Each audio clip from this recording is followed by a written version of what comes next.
With the Butt Kicker Gamer 2, what you see and what you hear is what you feel. Butt Kicker. The future is feeling.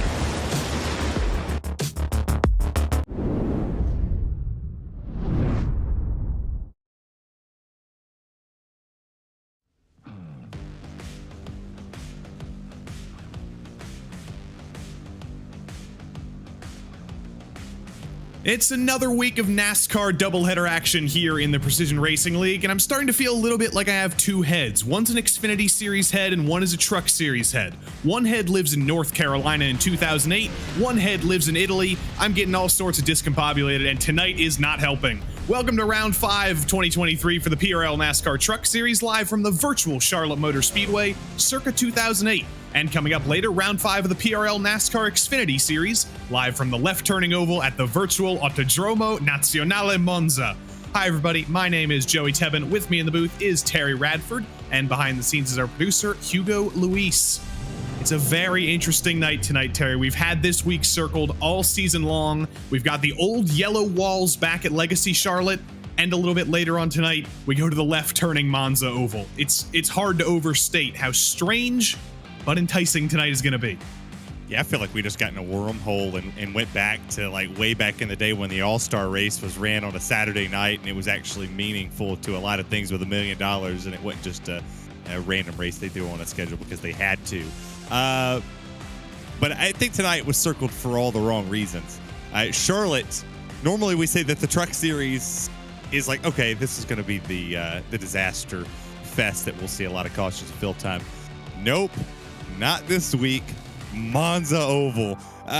The tire seat up in the rear. You can't pass. And if you try to pass, you don't lift on the bottom. It turns into a massive caution disaster. Oh, I can't wait to see if the PRL puts on a great show like always. It is going to certainly open up the door for possibilities. On paper, doesn't look like the most promising track in the world. Looks like it might kill some people, but I have a feeling we're going to see some interesting stuff later tonight. But we're going to see some interesting stuff right about now as well, because we will go to the Charlotte Motor Speedway circa 2008 for the Truck Series. Then we set off to Talladega, crazy in and of itself, our first super speedway race of the season. Then Las Vegas and Rockingham, Daytona for yet another super speedway, and that brings us on to the NASCAR Sync with Daytona and Auto Club to finish out the season. Auto Club, of course, our season finale for the second season in a row in the Truck Series. Championship standings in the Truck Series, it's all RaceSpoT all the time. 2 wins out of 4 races this season, 1 at Darlington last week. Gabriel Loren-Gamushtal crashed out last week, so that's kind of why that points total is a little bit inflated. William Hartman, our winner at Mosport, also missed last week, so he's a little bit further down than he would like, but drop weeks will start coming into effect after this week, so the points totals will start to look a little bit more like what they really will. Dallas Sullivan should be around second. Steve Loving currently tied for third. Alan Dice, Zach Panzarella, Patrick Cowgill, Chris Justice, and Oliver Goff round out the top 10 in the current driver's standings. In the team standings, these are legit already. Loaded Dice Racing still hanging on top, sort of the underdogs compared to Regan Bogue Motorsports with RaceSpotTV and Colton Easterday. Colton Easterday needs to have a little bit more good luck to score a few more points, I think, to join his teammate RaceSpotTV. Love Racing and Whataback Racing Speedworks close in third. Bull Creek Racing and Team DDI Motorsports all day, and Consult Info going to fight closely over that last spot in the top 5. Then it's the second DDI Motorsports team, Luff Apex Racing, and always in 10th place, so I can put full emphasis on their name, it's the Gold Octopus Motorsports. Always a big fan of the Gold Octopus Motorsports. Qualifying currently underway here at Charlotte, but before we can go any further, we have to thank the people who make all of this possible. This coverage, first and foremost, is brought to you by the VCO. The virtual competition organization helps us out here at RaceSpotTV and helps make every single Precision Racing League broadcast possible this season and every season. As always, this coverage is also brought to you by Advanced Sim Racing. Owned and operated by passionate sim racers, Advanced Sim Racing designs and builds the sturdiest and most durable aluminum profile racing simulation cockpits available in the market today. All PRL members also get a 5% discount on ASR products using the Precision5 coupon code. This coverage is brought to you by Racebox Sim Racing. Racebox offers mid and high-end button boxes for sim racing enthusiasts, from the casual gamer up to the most meticulous sim racing driver. Competitively priced and carefully handcrafted, their button boxes are an enjoyable addition to any sim racing setup. Visit raceboxsimracing.com and also get a 5% discount, also using the Precision5 coupon code. Then from Racebox, we slide over to RaceLab. RaceLab Apps helps you to improve your driving skills. With modern overlays, race statistics, and native VR integration, you can get the best out of iRacing. Start using it now for free at racelab.app. This coverage is brought to you by The Butt Kicker. Butt Kicker products provide an incredible immersion and realism to every game. Feel every nuance and truly put yourself in the driver's seat with The Butt Kicker. And new for this season, as always, it's Mecha Sim Hardware. Mecha Sim Hardware is a small company from the Czech Republic, and their goal is to produce high-quality sim racing hardware. If you're looking for a high-end pedal set, handbrake, or sequential shifter, visit Mecha Sim Hardware's eShop right now to get you up to speed and check them out. And last but not least, it is Ninja Trader.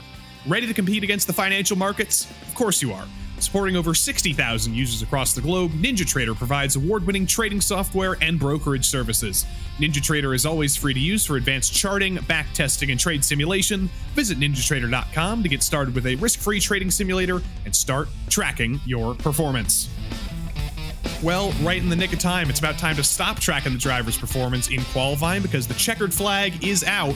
And for the first time this season, and the first time in the PRL, look at that beautiful yellow truck at the head of the field. Matthew Karakoff has scored his first pole over sort of the pole dominator of this season, Reese Bogue.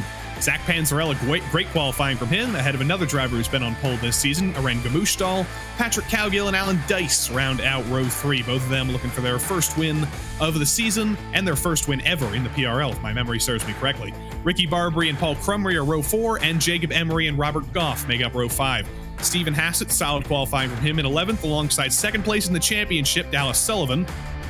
Dylan Schmidt, unlucky 13th, alongside Chris Justice. Richard Pruitt, 15th, and Dalton Geyer couldn't get much higher than 16th. Colton Easterday, 17th, alongside Jeremy Bailey on row 9. Tom Amasi starts 19th, and Austin Hunter, disappointing qualifying from him, all the way down in 20th, ahead of his teammate Kyle Strykars. Adam Smith for the Gold Octopus, P22. Oliver Goff and Thomas Brendel round out the row 12. Cole Larson, 25th, and last but not least, it's Keith Miller, still disallowed from qualifying after bringing out a couple of cautions a couple of weeks ago. He has to start shotgun on the field in 26th. Also, unfortunately, a notable name not seen in the field tonight, CM Pennington has accumulated 3 caution points over the course of 5 races. And unfortunately, according to the rules of the PRL, that means that CM Pennington has been CM parked for a race. So CM should be back with us next week's time at Talladega, but for now, he's got to sit in the Charlotte Media Center, the 2008 Charlotte Media Center. Might be a little bit less outdated. Kind of like CM Punk and AEW gets parked for a little bit, but that track temp's going to be a bit of a challenge at this racetrack. You remember back in 08, you used to watch the All-Star race here. You'd see Kurt Busch, Kyle Busch. One gets on the bottoms out, goes all the way out, and wrecks his brother. This track had a lot of special memories when it came to come to racing in the 600 in the All-Star race. It's got a lot of character. I wouldn't be too surprised to see that outside lane start to develop as the run progresses. And we got 79 laps right here. If we can run all 79 laps, maybe keep them green.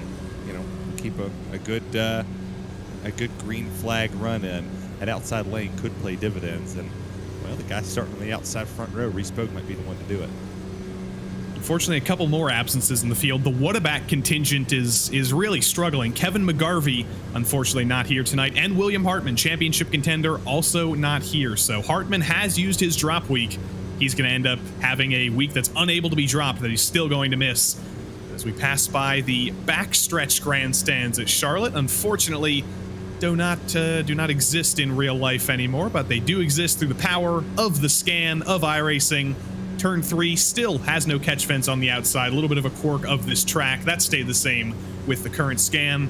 But Matthew Karakoff, under the ultimate pressure right now, topped practice at Darlington, had great race pace, finished P7, couldn't quite get the qualifying he needed though, but he's found himself on pole position, ahead of the championship leader.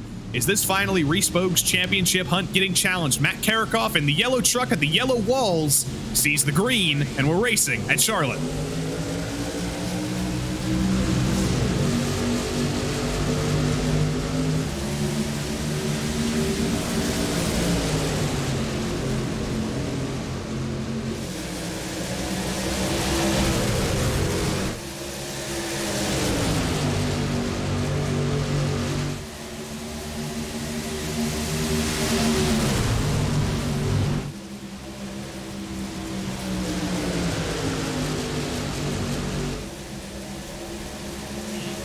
Oh, Patrick Cowgill in the wall coming off of 4. Gamushdahl and Bogue almost come together off of 4 as well.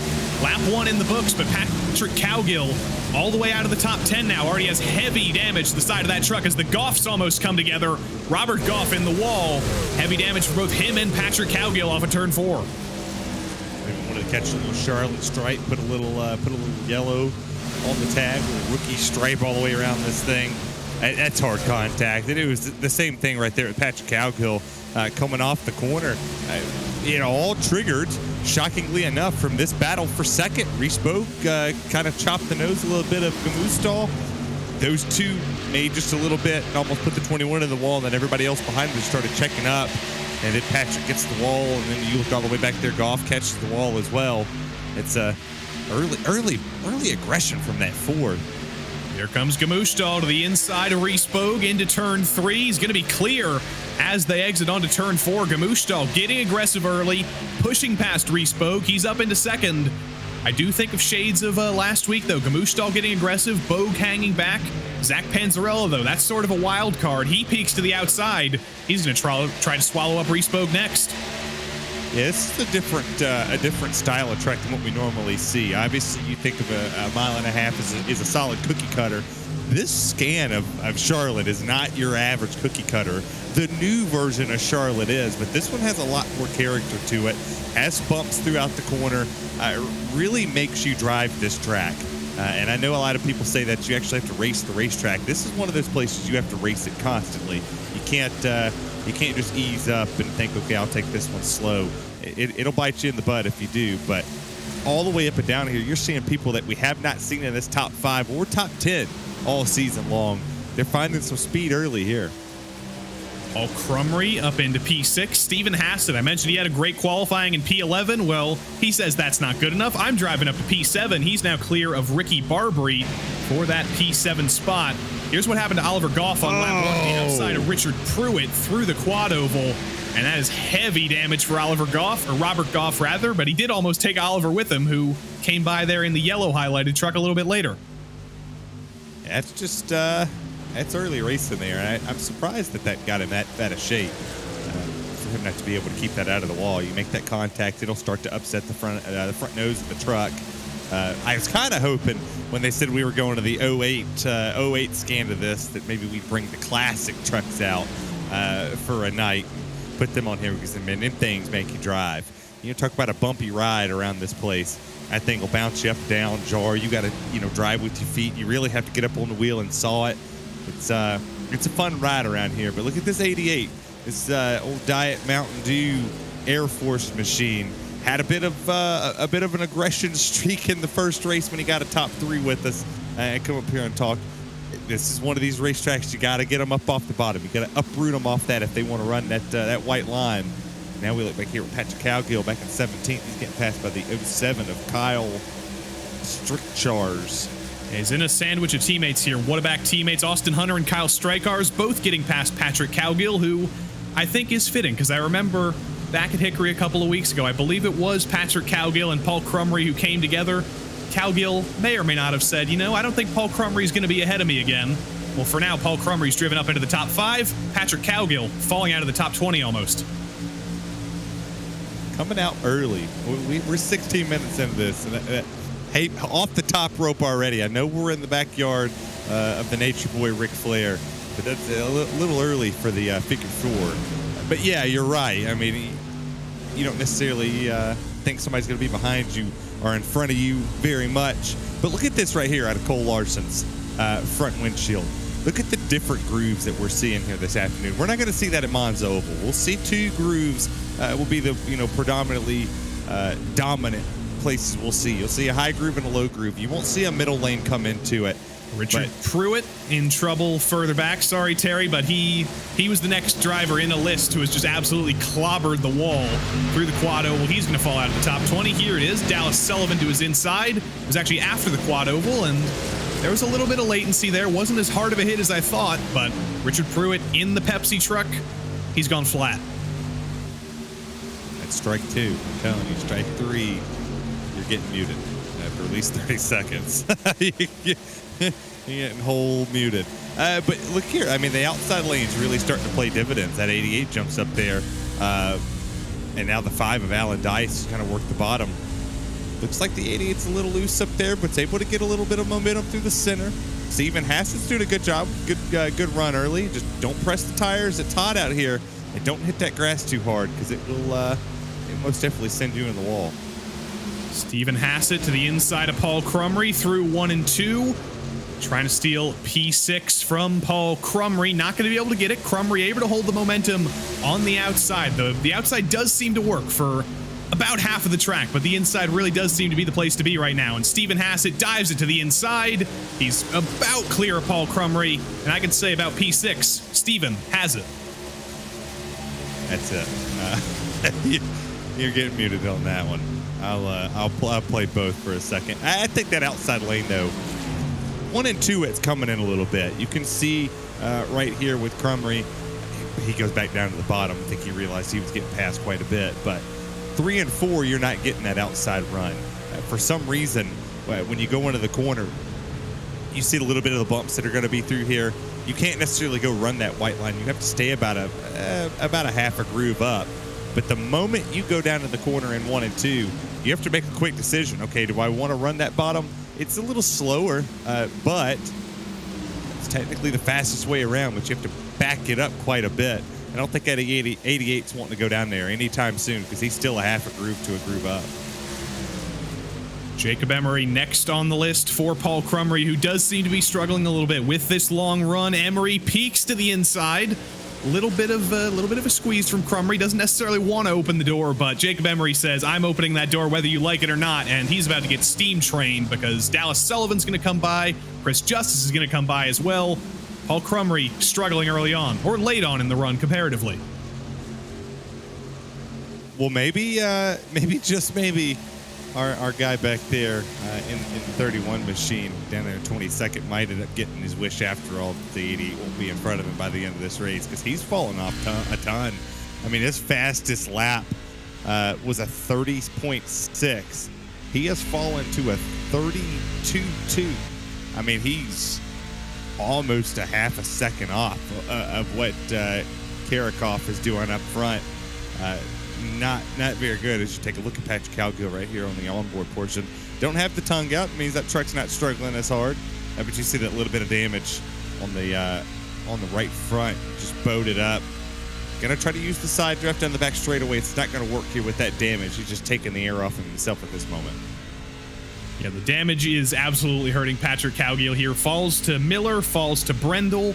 Only driver behind him without heavy damage is Adam Smith, so it is a little bit of a used truck lot here at the back of the field. Cowgill and Robert Goff both absolutely hoping that a caution comes out here soon. If it does come out, this is probably going to be the pack where it happens. These guys have been switching back and forth all race long. Panzarella was as high as third. He's fallen back as the tires have aged. And Alan Dice and Reese Bogue, fight's not over for third. Yeah, right here, this is, you got a driver in the Ford that is notably aggressive. You're going to have to pass him on that outside lane. Takes you back to maybe Days of Thunder when you go up there and try to pass him on the outside. You have a hard time running this bottom, especially when the tires start to get old. The truck starts to push. You get a little tight in the front. The nose don't want to plant. And Bogue's not just going to roll over and give it to you. He's going to block you. And see here, try to block. He's going to cut your entry off at the corner. Dice is throwing everything at this. He was all over the place down the back straight. Dives it to the inside. Move doesn't work that time, but Alan Dice is throwing everything at third place right now, and it might become second place because Matt Karikoff has been having some slightly scary internet issues. He's been in and out. Luckily, he did recover from that one, but I think back to a couple of weeks ago, sometimes internet issues do come at the worst possible moments. You don't want to get your first win taken from you from an internet disconnection. Well, the 5, he's not all over the place trying to get the spot. The 4's blocking. He's cutting that run off. He's taken the entry of the corner completely away from the 5 machine. He's going to kind of give it to him here, but we'll see when he gets out of the tri-oval here.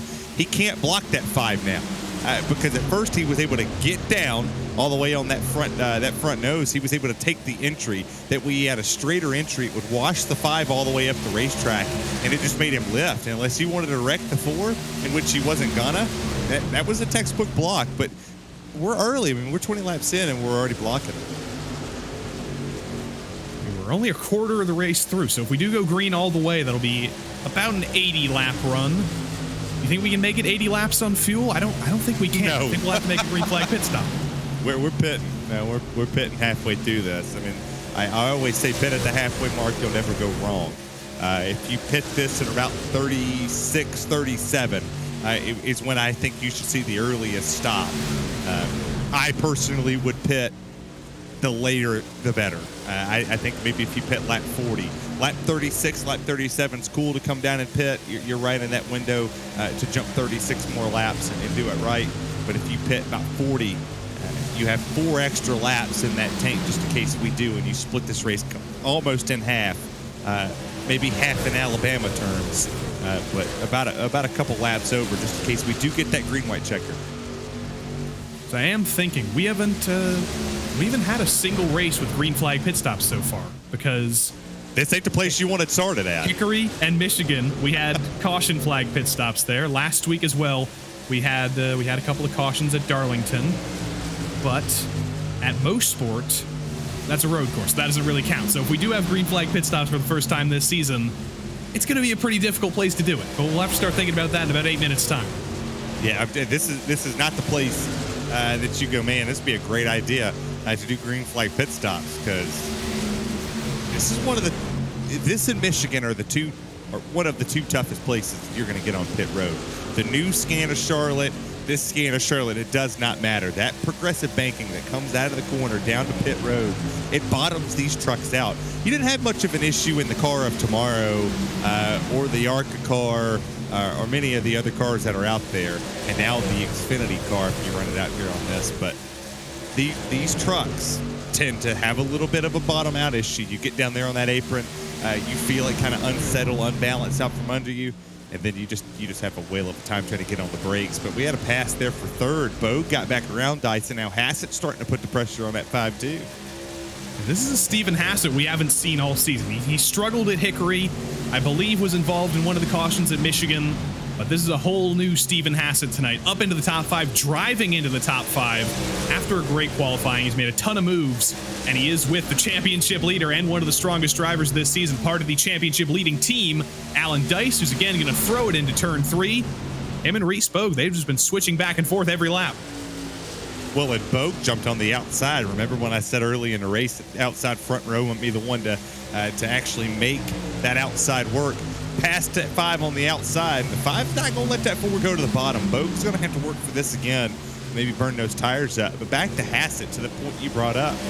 He drove it to the front, and son, he's laying down some laps. I think Matt Karikoff may have gotten into the wall, Terry, off of turn 2, or had a huge slide. Gamushta was closing that gap down. You might have seen it on the left side of your screen, but Matt Karikoff has made a critical error, and as Gamushta put the pressure on him, Matt Karikoff might have cracked. Here it is off of turn 2. That's bizarre.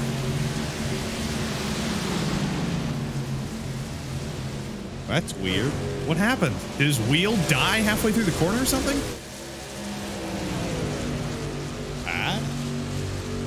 Maybe he just wanted Gamushta to lead.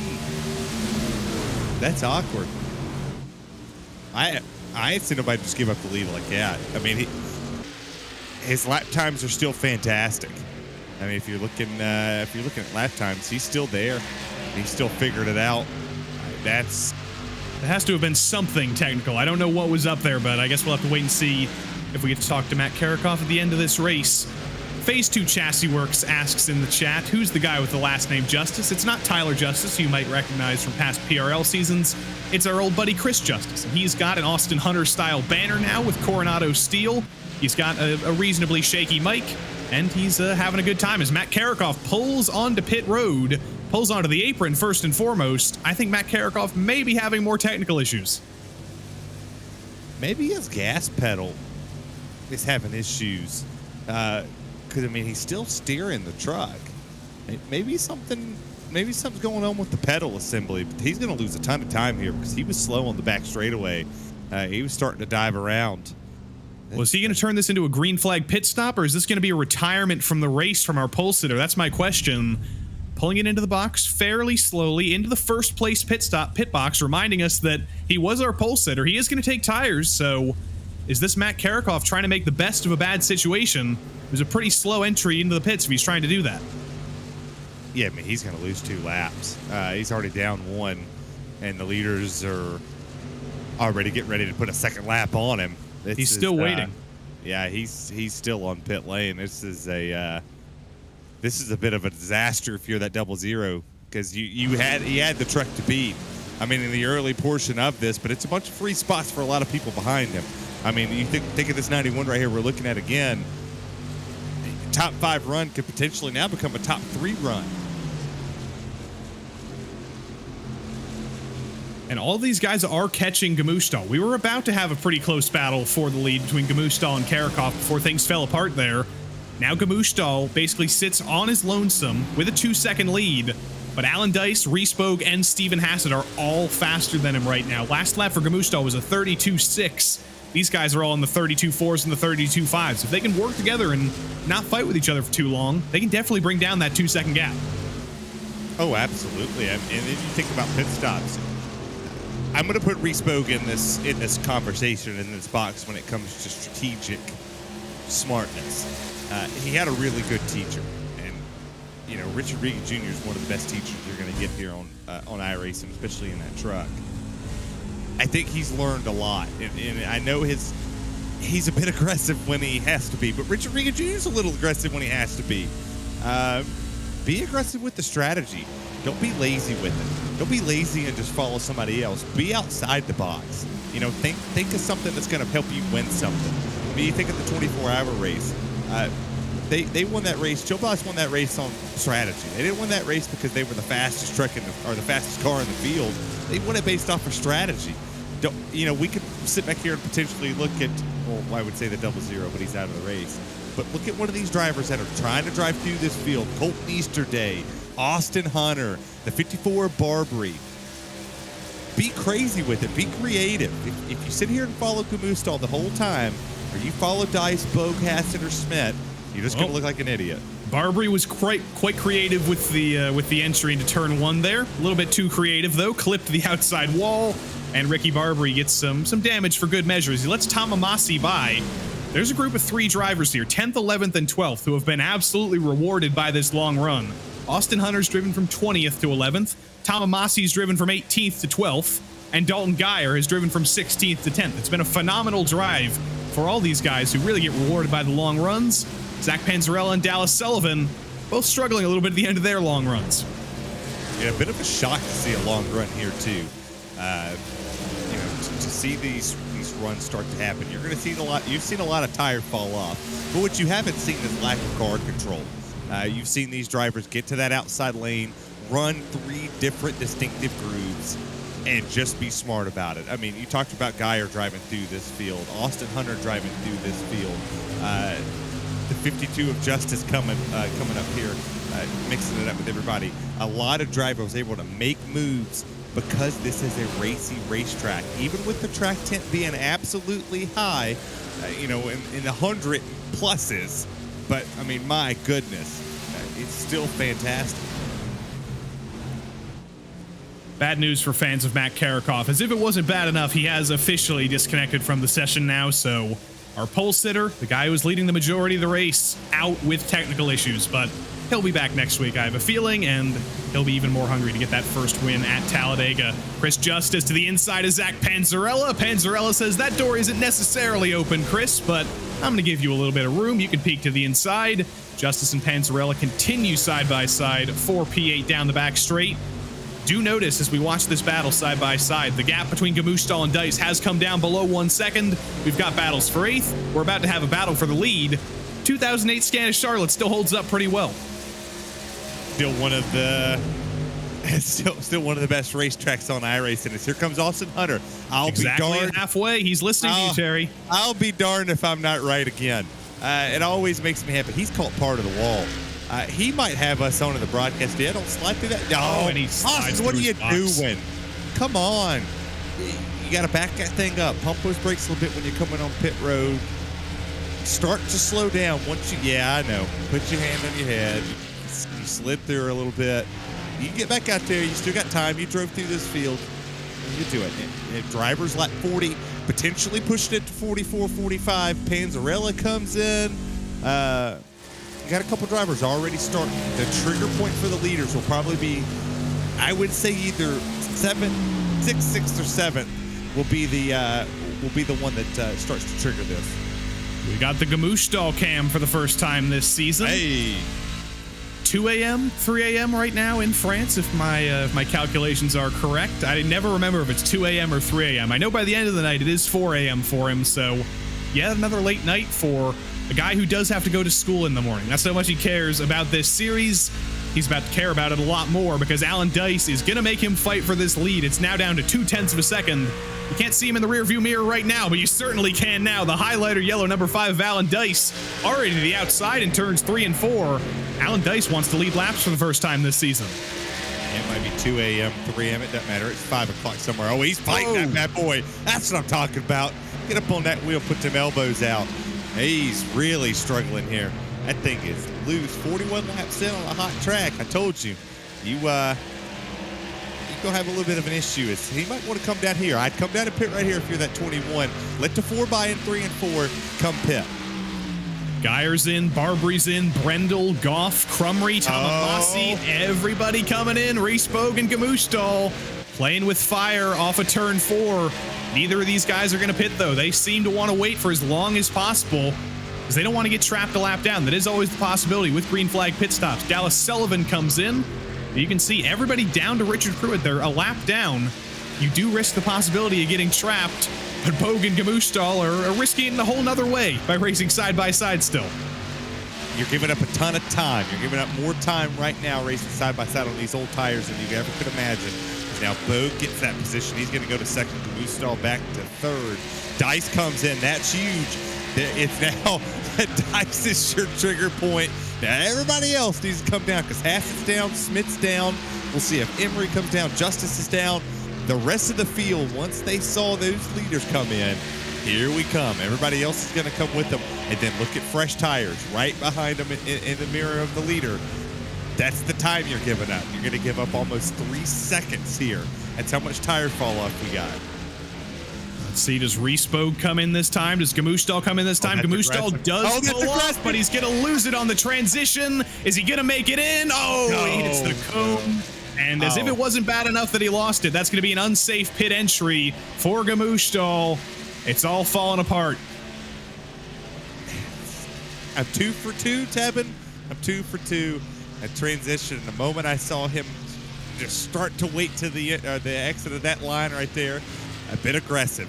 Just a tad bit too much. Trying to get too much out of these old tires. Now, if we were on 10 to 15 lap old tires, that's a perfect pit entrance. That's aggressive.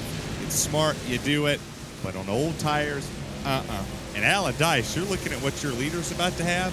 Probably going to have a 3-second lead by the end of this, given the fact that the 21 slid and then you had a little bit of a checkup right there from the 4 boat. Luckily, that does look like it was no penalty for Gamushtal there. I did think that was going to be an unsafe pit entry, but he's gotten away with it just barely. So he's only lost the time that he lost in the spin. He hasn't lost a whole lap. He doesn't have to drive through again. But you can see what's happened between him and RaceSpotT, 12th and 13th. Alan Dice rolled the dice too, staying out, but he's going to stay in the lead. A lot. That was a lot of time in that slot. As crazy as it seems. But Bogue lost a ton of time too. I'm questioning what happened there, because RaceSpotT must have done exactly the same thing ahead of Gamushtal, because they're only separated by 2 seconds. Yeah, I'm not sure if the 4 slid. I think the 4 checked up quite a bit and was a little bit more conservative when it came to his slowing down, and that's what made the 21 get aggressive. We'll look here. Here's Bogue. Here's Bogue. Okay, so transition. He slid. Same thing. Same exact thing. Oh, but he off the wall. No way. See, we were so focused on Gamushtal. RaceSpotT did exactly the same thing from the lead of the race. Both drivers who could have fought with Alan Dice, they both choke on themselves. The crazy part about it is if you look at the tail of the tapes and you go, okay, 20, which one was worse, the 21 or the 4? Well, the 4, because he caught the wall. While that doesn't seem like a crazy hit, that was enough to create just a little bit of damage on the front.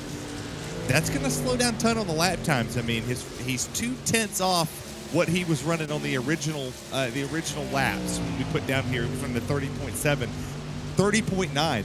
That's the difference of winning a PRL truck race. That's different to 15th in a PRL truck race. The 4 just smoked the tires. Didn't catch into the wall, didn't do anything wild and egregious to the truck. This is, how the tables turned. And now it just looks like the 5 of Alan Dice just got handed a win. Patrick Cowgill still extending this for as long as possible. Interestingly, I don't know how far he can physically go, but he is desperately hoping that a caution comes out and sort of evens everything out here. It's kind of the Hail Mary move you have to make. When you get damage early on, you might as well go for the alternate strategy. Richard Pruitt went for a little bit of an alternate strategy of his own. He came in 21 laps ago to get the undercut. It worked for him in the short term. He was running second for a short period of time behind Alan Dice, but the differences in ages of the tires are really showing here as he falls out of the top 10, or prepares to fall out of the top 10. Meanwhile, Austin Hunter finally kind of even on strategy with everybody else. Suddenly he finds himself at P7 as his teammate is finally down pit road. Yeah, I mean, smart. Like I said, you sometimes have to be aggressive, but that damage just dick that ass for too much. I mean, that was great cam work right here to see what that damage looks like. Once you bow that hood up, it's game over in a place like this. Now, if we were, at a short track, yeah, whatever. You got damage, big deal. Here, no. Even the slightest tap of that wall, you're gonna slow down quite a bit. As look at Hassett right here in that 6th place position, doing a good job holding up here. Got a little bit of damage right there, just a scrape of the wall, but still able to fight, rally. Maybe might be able to catch up into the top 5. Tom Amasi's on an opposite strategy on 10 laps. Dalton Geyer. Fresh tires could play dividends here at the end of this race. Things are pretty equal here in the top 6. Alan Dice is on 8-lap-old tires. Dallas Sullivan on 9-lap-old tires, rather. Geyer 10, Amasi 11, Schmidt and Hassett 8. So there is a little bit of difference, but they are fairly equal. And that means that right now, Tom Amasi is having the run of his life in P4, running away from Dylan Schmidt right now in P5. He's having the run of his life. Chris Justice, though, P13, currently fighting for his life as Thomas Brendel attacks. Flamin' Hot Cheetos truck coming up here. Hot track, hot Cheetos. I don't know what's a better combo, but he's not having the run that the 22 probably thought he was going to have coming into this race.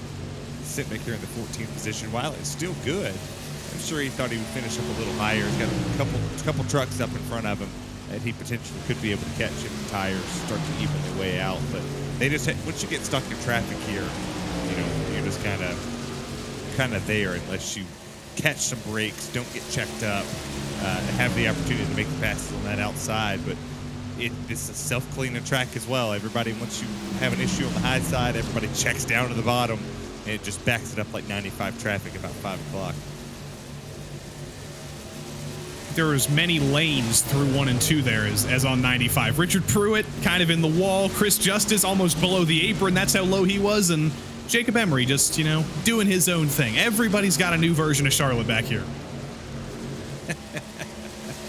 Yeah, I'm sure a lot of these drivers want to get the heck out of Charlotte. I'm not too sure they're looking forward to the rest of the season either. But you look up here at Tom Amasi. I mean, the last time we saw Tom Amasi, he was getting a truck landed on him. And here he is, top 5 Tom Amasi. How cool would that be to potentially see him get a top 5 after all the crap luck he's had so far this season?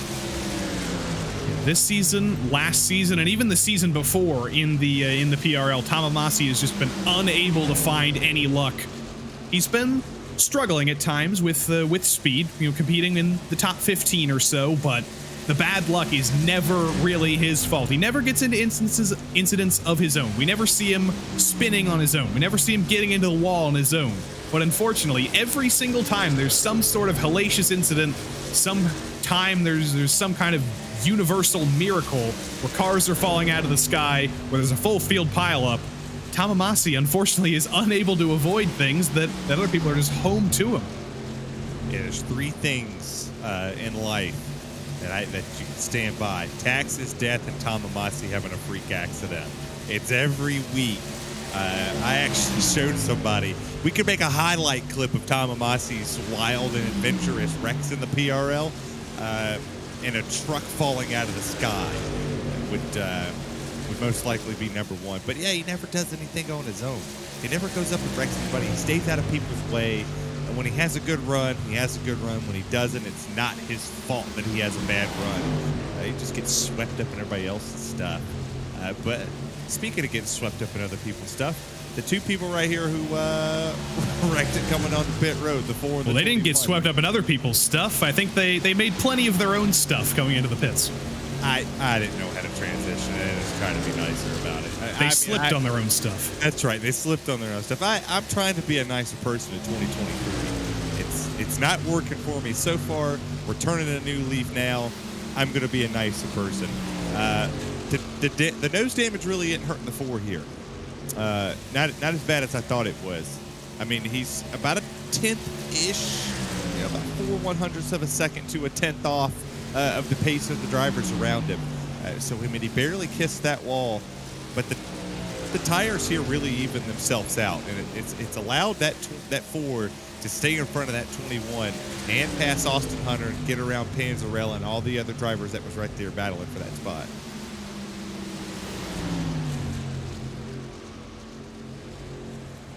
Eight minutes to go, about 15 minutes, or about 15 laps rather, to go if my calculations are correct. About a 32-second lap around here. Still no cautions. I'm not going to jinx it, but there is plenty of yellow around the track.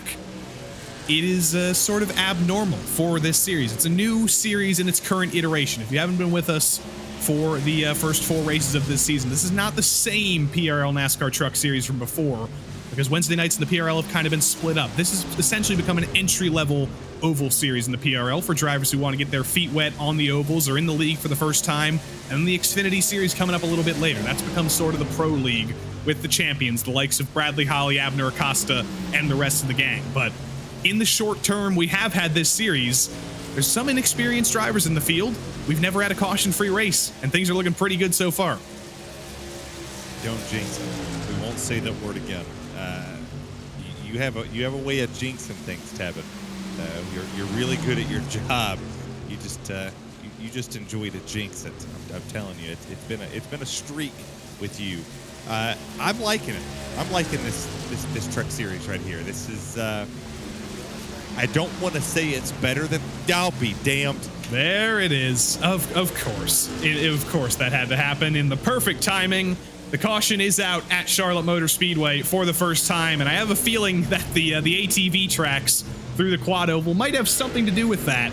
And I have a feeling that Kyle Strykar's on our screen right now might also have something to do with that. Catches the wall off of turn 4, tried to save it, saved it a little bit too hard, backed it through the quad oval, ends up on the Legends Oval. Unfortunately, we're not racing there tonight, and he tried to Alt F4 as quickly as he could. Didn't work. Caution's out, and we're about to have a shootout to the end of this race.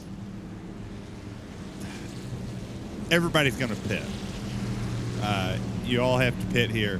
This is your opportunity, but well, this just added a whole new meaning to the shootout. And this is one of these places that Dylan Schmidt stays out. Alan Dice came down pit road, but Dylan Schmidt's the one who's rolling the dice. Yeah, that's a bad move, 92. That's a bad move. Yeah, literally the entire rest of the field has come down. Goff is in, Crumry's in, Smith is in, and Cowgill. Well, Cowgill might not come in. He might have some plausible deniability. He might be able to stay out, but Dylan Schmidt's move, I don't think that's going to work for him. I think he might come down pit road next time around. But the question is anybody going to take 2 tires? Because by the time we restart, it's only going to be about a 5-lap run to the end. And yes, indeed, lots of drivers going for 2 tires. Dice wins the race off pit road, but just barely over RaceSpoke. 2 tires is a crazy strategy. You're gonna learn something totally different about that truck. Yeah, Bogue definitely took 2. A 10-second stop. Got beat by a 4-tire stop up there with Alan Dice. It looks like Stephen Hassett's on 2. Colton Easterday's on 2. Colton Easterday, that surprises me out of the driver of the 9. You were already mid-packish.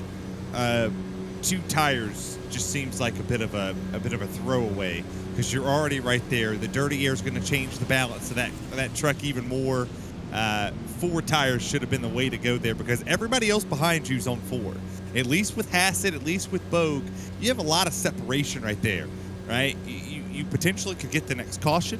The time that's left on the clock, if we get 3 more cautions back to back to back, people get crazy into one. You know, this race could potentially. I think based on the amount of time we have left, Terry, 1 more caution and we're going to be done. So I think that's the risk that Dylan Schmidt is trying to play with here. By the time we restart, we're going to have 3 minutes left in the race or so. That's only about 6 laps. If we get another caution, we're done. I think Dylan Schmidt is desperately hoping that he can just hold the lead for long enough that the caution comes out in 1 and 2, and then he wins by default. Oh, he's going to lose that lead in 1 and 2.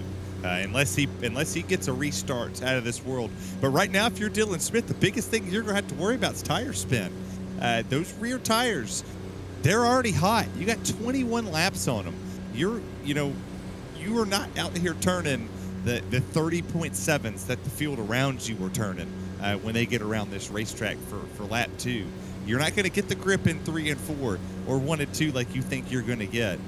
You have to launch like a spaceship. I mean, you literally, once you hit that restart box, those rear tires better be clean. I mean, you better be scrubbing them things right past when you get to, getting them scrubbed until you get to the entrance of pit road, because by the time you hit that restart zone, you need to be able to launch.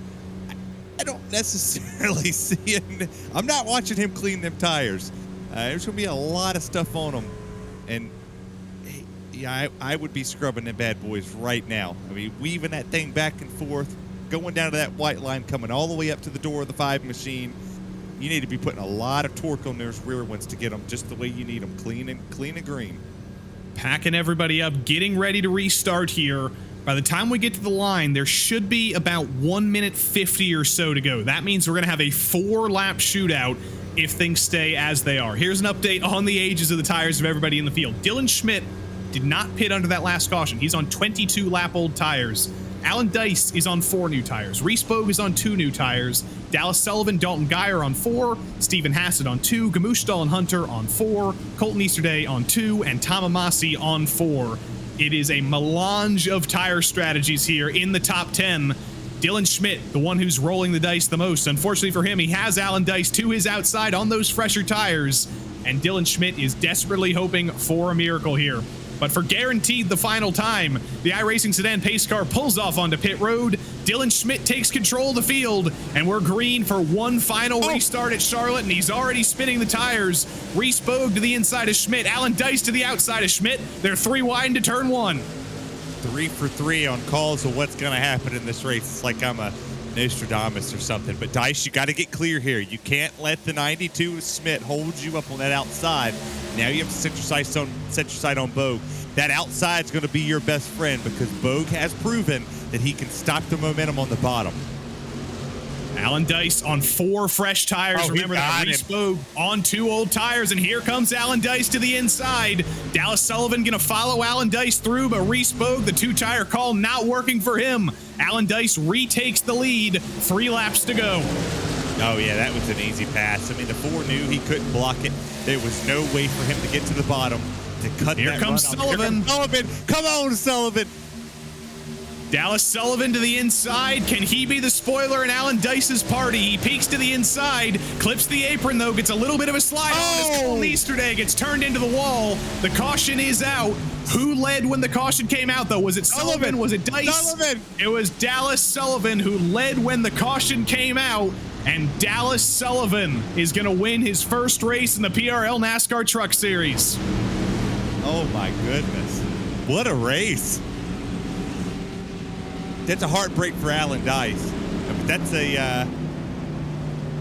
pretty cool to see Dallas Sullivan get a win. He was he's an all-around good guy. He needed that. I was really hoping we were about to see a finish to the end there, because we had Sullivan, Dice, Dalton Geyer was on the scene as well. Gamushtal up to 4th place. Reese Bogue falls back, but here is what happened through 3 and 4. Stephen Hassett, Colton Easterday, and a few others. Just an absolutely massive accident. Colton Easterday was having a great run. Looked like he might get his first top 10. It's all come unraveled for Colton Easterday. Patrick Cowgill involved as well. Jacob Emery involved as well. Dallas Sullivan takes the white flag. Basically a victory lap now. That's up 11 spots.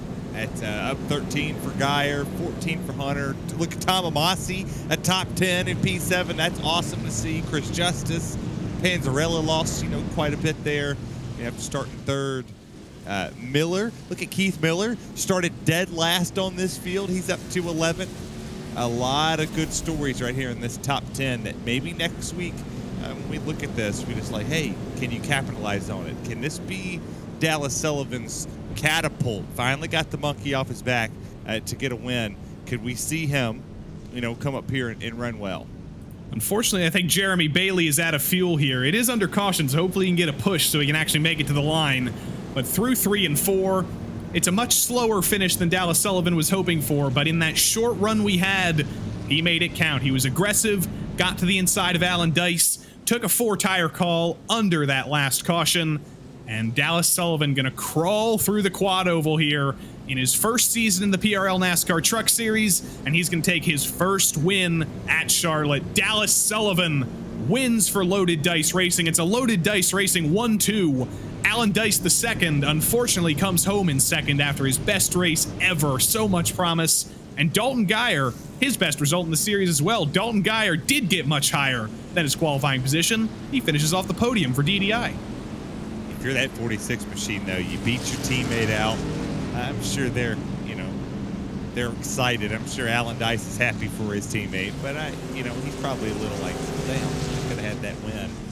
If you're that 46 machine, go up there to that front stretch and just burn those tires up. You got plenty of life in them. Just go rip them things to shreds. Finally a winner in the PRL. I'm going to add my name to the PRL winners in either the Truck or the Xfinity Series next season. And remember who sat second in the championship coming in tonight. We thought our championship contenders had basically been decided. We thought it was Bogue versus Gamushtal versus potentially Hartman if he comes back. Dallas Sullivan has just made himself a championship contender with this win. Reese Bogue still came home in 5th, but this is going to be a big points haul for second place in the championship. Dallas Sullivan gets some very well-deserved donuts as he looks at the second half of this season as potentially his championship challenge. He's got a good chance. I mean, you come in here and you win at a place like this. This is one of the most difficult tracks you're going to go to when it comes to a 1.5 miles. If you can conquer Charlotte with the old version scan, you can conquer the 1.5 miles that are coming up down the road. Dallas Sullivan, your victor at Charlotte over his teammate Alan Dice. It's a 1-2 for Loaded Dice. They already led the team's championship coming into tonight, so that's about to get even better for them. Dalton Geyer, top 3 for him. I'm going to trumble over my words there. Aren Gamushtal finishes P4 ahead of his championship rival Reese Bogue.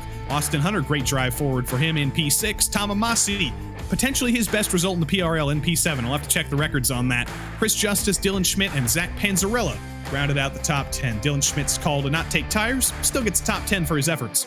Keith Miller, disallowed from qualifying, drives up from the back of the field to finish P11. Paul Crumry, Richard Pruitt, Oliver Goff, Stephen Hassett, and Adam Smith rounded out the drivers on the lead lap. Jeremy Bailey looked like he ran out of fuel on the final lap, didn't quite make it to the line. He's 1 lap down with Cole Larson. Patrick Cowgill, heavily damaged, ended up 2 laps down and got collected in that menagerie at the end there, as did Robert Goff, as did Jacob Emery. Colton Easterday, unfortunately, got absolutely pummeled into the wall. He finished 21st with Thomas Brendel in 23rd. Kyle Strykars brought out that final caution. Ricky Barbary got heavy damage. And unfortunately, our pole sitter and our early leader, Matt Karakoff, sidelined by technical issues. He'll come back at Talladega next week to hopefully make up for that error. We have an absolute party of drivers waiting for us. We'll get to as many as we can here, but first and foremost, our race winner, Dallas Sullivan. You had about 3 laps to get it done. You passed your teammate. Talk us through that final restart.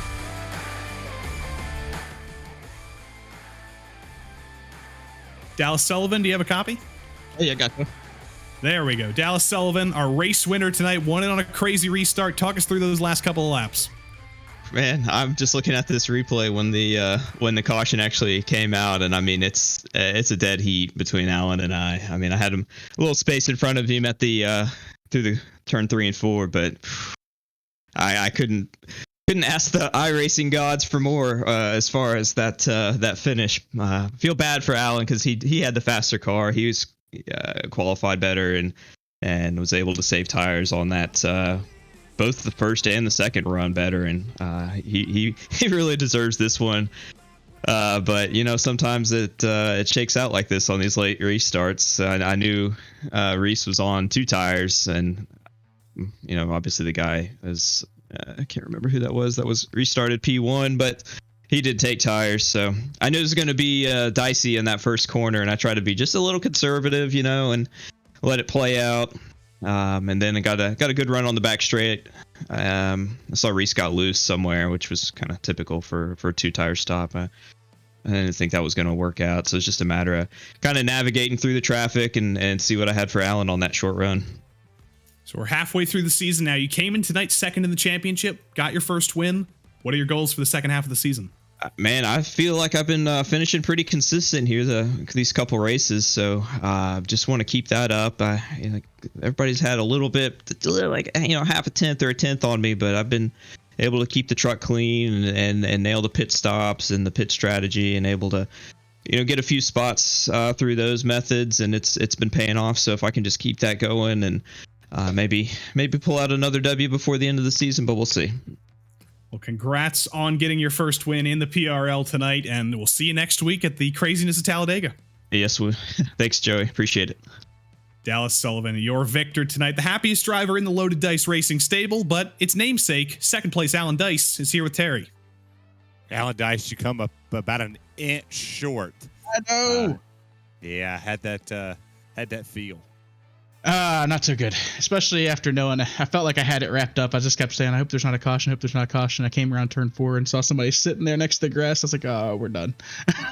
But it was a lot of fun. I'm glad if it wasn't me, it was Dallas. But man, just last night we were racing another league race, and his mom texted him and said, at least you beat Alan.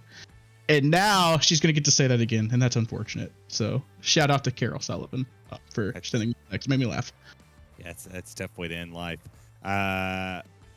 Next week's Talladega, obviously, teammates are going to play a big factor in that.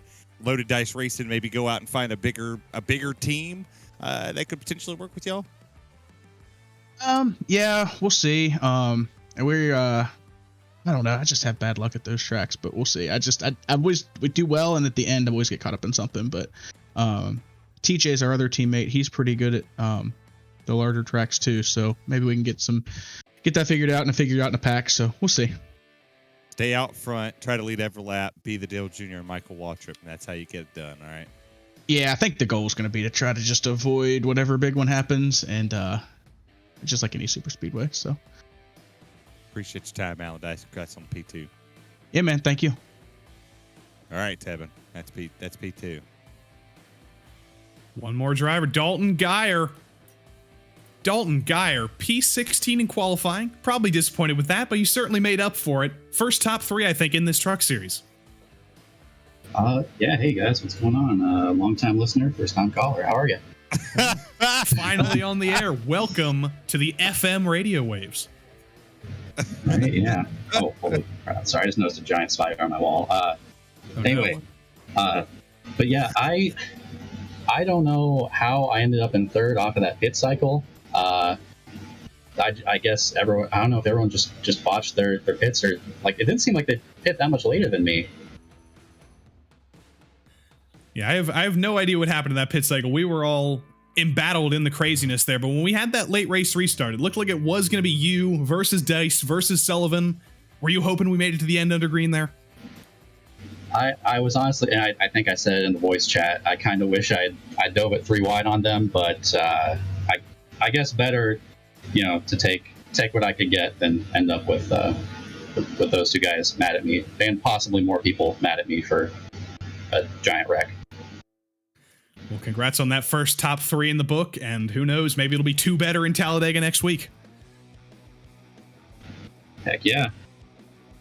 Dalton Geyer, P3 at Charlotte. Sounds very excited about it. We've got 2 more drivers to talk to really quick here. Aren Gamushtal, because you've stayed up so late here for us, it's about 4 a.m. for you. Talk us through driving back up into 4th there after that little incident in the pits. I mean, it was a really bad race for me. I mean, like, already last race was really bad for me because I was practicing for 24 hours of Daytona, and this race I couldn't practice too because of that. And I just didn't have the confidence of the self-confidence coming to the race.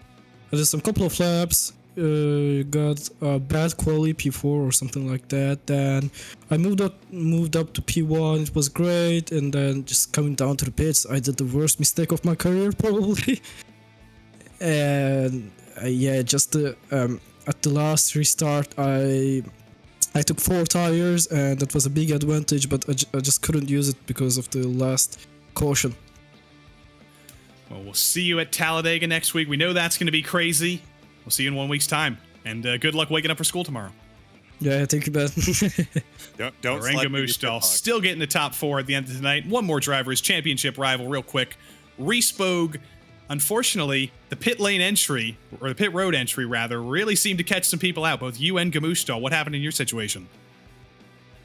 Well, I've been running brake bias low here so I can get the car rotating, be consistent on the long run, and rookie move here, I forgot to set it, so I didn't lock up the rear tires and spin, and that's what I ended up doing. So I looked up in the mirror, and then I saw the 21 spin, and I felt bad. I didn't know if I got him all jacked up and spun out, but he said he ended up doing it too, so at least I'm not the only one. And not the only one. You have some people to confide in your misery. Talladega coming up next week. You and your teammate Colton Easterday. We look forward to seeing you guys working together. It's going to be craziness, but we're looking forward to it. See you next week. Yep, yeah, thank you very much. See you guys next week. Thanks for putting this on. Thank you, Premier Racing Subs, Neonism, 09 Photography, Rich for helping me out, and Colton as well. He had a good run going until it kind of got wrecked there in the end. RaceSpotTV P5 tonight, but he does hold on to the championship lead. We had a whole host of drivers who wanted to talk to us this week, and we thank all of them, but we do have to move on here because we have another race here tonight at Monza coming up, but next week it is Talladega. It's the first super speedway race of the season, and I think maybe tonight I will break out the random number generator again and try and predict our winner there. That might have to happen, Terry, but we hope you will join us next week at Talladega because it's Talladega. Of course it's going to be exciting. And if your eyes do not deceive you right now, we are not on the fresco in the side of an Italian restaurant. We are at the Monza Oval for the PRL NASCAR Xfinity Series. Qualifying underway already. What more can I say about this place, Terry? It's the Monza Oval, brought back to reality, brought back to life through the power of iRacing and laser scanning. And we're going to put some Xfinity cars on it for the heck of it, just because we can. Yeah, just because we can. I like it. I like that. I like that you said that. Just cause we're at Monza Oval. We go back to normalcy next week at Indianapolis, and then Atlanta and Rockingham, and then back to the Daytona. The same old. But yes, Monza. Yay. This is sort of the middle of our strange part of the season because next week we go to the Indy Oval, sort of a revival. Of course, the Xfinity cars did run there in real life until a couple of years ago before we switched on to the road course. Then Atlanta, then Rockingham, and then Daytona and Auto Club. Once again, to sync up with the NASCAR Cup Series schedule or the NASCAR Xfinity Series schedule in real life. Championship standings pretty close. It has been Precision Racing Esports up at the top of the tables all season long. Elliott White and Abner Acosta have been taking blows at each other. Bradley Holly sits in third. He's still trying to get his first win of the season. Jeff Evans has been very consistent, and Michael Diaz had a great race at Chicagoland, had a great race at Spa. He's P5. Thomas Sink, P6. Sean Campbell missed a race, so he's P7. Adam Zemke, Jeff Hollingsworth, and Danny Cervantes round out the top 10. Then in the team standings, as I said, it's been a big season for Precision Racing Esports so far, with Acosta and White and Michael Diaz as well picking up points. Whataback sits in second and third with their overdrive and back row squads. Private Label Team Hype sits fourth with some bad luck from Trent Dinkle, and Car Ramrod is in fifth. The third Whataback team, Front Row, is sixth. Ride and Shotgun Motorsports occupies seventh and ninth. OGR Racing is eighth. And Precision Racing Esports number 112 with the likes of Olivier and Gonsalves. They've been on sort of a part-time basis. They currently sit in P10. Qualifying currently underway at the Monza Oval. It's flat out all the way around here. It is basically a super speedway. Unfortunately, though, it's a super speedway that basically races like Darlington in the quarters. It's almost impossible to go side by side. Luckily, it is single car qualifying, and even at a place where you're full throttle all the way around, Sean Campbell has found a way to be fastest in qualifying so far. Steady wheel always wins it. I'm telling you, it's the craziest thing. If you're able to hold that wheel as sturdy as possible and just keep yourself balanced through the bumps, you can win any pole you want at super speedway track. Michael Diaz taking all the bumpity bumps. It's not a road course, but it's associated with a road course, so that may be somewhat of an advantage for Michael Diaz as he rounds turn 4 here. You can see the first wall, the pit lane attenuator on the left. That's the first very dangerous wall of them all. Diaz is going to bring it to the line here. 47.79, not going to improve. There's a wall on the right side. There's a wall on the left side. There are walls that stick out everywhere here, and they're essentially an instant stop. It's not like hitting the wall at any other track where maybe you bounce off the safer barrier or you get into the wall on the inside. It is a perpendicular wall in so many places on this track. You're going to get speared, you're going to get instant stopped, and your engine's going to get blown. You don't want to hit them. Okay, you're going to stop. There's no other option. Oh, I'm just going to hit this wall, I'll be fine. No. You're going to stop. It's going to take you from your mile per hour to 0 really fast. These tires, I know this is a plate track. I get it. It's a super speedway. Handling is going to be an issue. It will, I promise. Well, somehow, as I mentioned, we go to a track where you don't have to lift, you don't have to do anything, and Sean Campbell still manages to put it on pole, his third of the season, his third in 5 races this season. He's alongside Jeff Evans, who I believe started on pole last time we went to a super speedway. Dominic Olivier, good qualifying from him, alongside Doug Evans. It's an Evans party on the outside of rows 1 and 2. Bradley Holly starts 5th, and Trent Dinkle desperately hoping to turn around his 2023 start in 6th. Abner Acosta lower than he would have liked in P7, and Bryce Meddings, who seems somewhat excited in our chat during the truck race, starts P8. Michael Diaz P9, and off of his first podium in the IRO 4 Series, James O'Brien is 10th.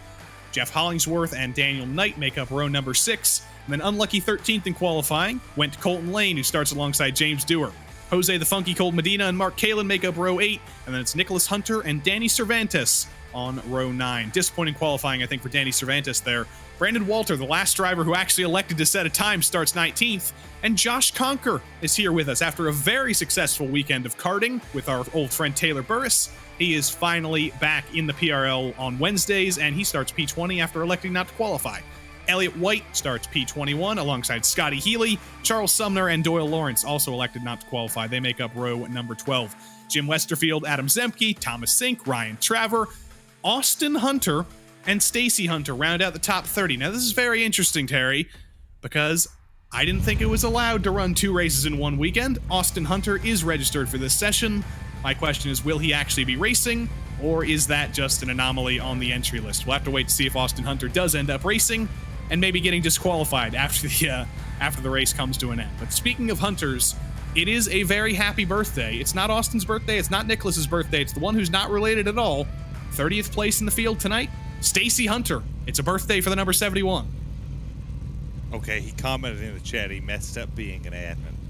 Yeah, that sounds about right. Name and shame. Yeah, we're shaming you now. It's happening on this broadcast. You're definitely gonna get shamed. Get your bell and start ringing it on camera for us, and we might be able to pull it. This is going to be the craziest race of the year. Yeah, before I break out the random number generator to determine the winner of Talladega next week for the trucks, I'm going to hit my random number generator right now. I'm sorry to anybody with a 3-digit number. You're not going to be included, but from 1 to 100, I'm getting the number 5. So that means Abner Acosta, according to the random number generator, is going to be the driver who survives and wins here at Monza. But that essentially tells you how crazy this is going to be. We cannot predict who's going to win. A ton of drivers have just elected to start from the pits, I think. If my eyes don't deceive me, it's already getting crazy. I was in the What About chat last night. I'm not going to, just disclaim anything else other than they all said flat out that this is what we're going to do. We're going to start here, and we'll start on pit lane. It's the safest place. We'll come out in our own little pack. We'll wait for everybody else to wreck. And not worry about it. You look at it, Evans, Holly, Dinkle, Brian, Knight, Hunter, Cervantes, Walter, Conker, Zemke. I mean, And Traver. Traver. Yeah, that's. But I'm noticing, Terry, that only about 4 of those drivers are Whataback drivers. There's a little bit of a split decision, so it's not really a team-wide decision here. No, it wasn't a team-wide. It was, it was a little bit. I mean, obviously, if you qualify on the outside of front row, you don't want to give up that spot. You want to sit there. And Jeff Evans, obviously, he's there. No sense in giving up that spot. You can control the front unless somebody shoves you into said corner, and then you can't control it anymore. We are ready to go racing at Monza. We've been looking to this week all season long for its craziness, and your eyes do not deceive you. The NASCAR Xfinity field of the Precision Racing League prepares to take on Monza as the iRacing sedan pace car pulls down Monza pit lane in reverse. Sean Campbell and Nicolas Cage take control of the field, and we're green at the Monza Oval.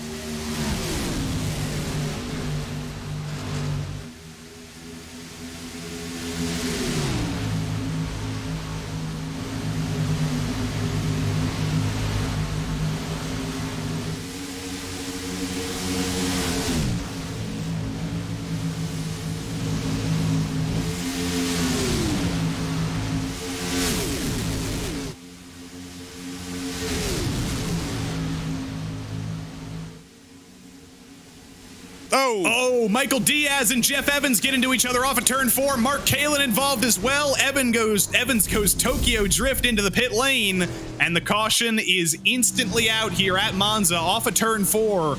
Diaz and Evans came together, and unfortunately, Mark Kalin absolutely nowhere to go there. We circled him as a driver who was probably going to get forced into the pit lane attenuator at some time tonight, and even in Italy, the padlock cannot escape Mark Kalin. Yeah. This is, yeah.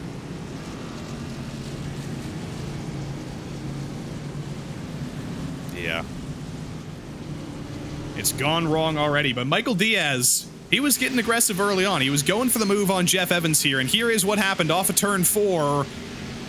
They just got locked together. I think they left each other enough room, but unfortunately, just a little bit of latency there.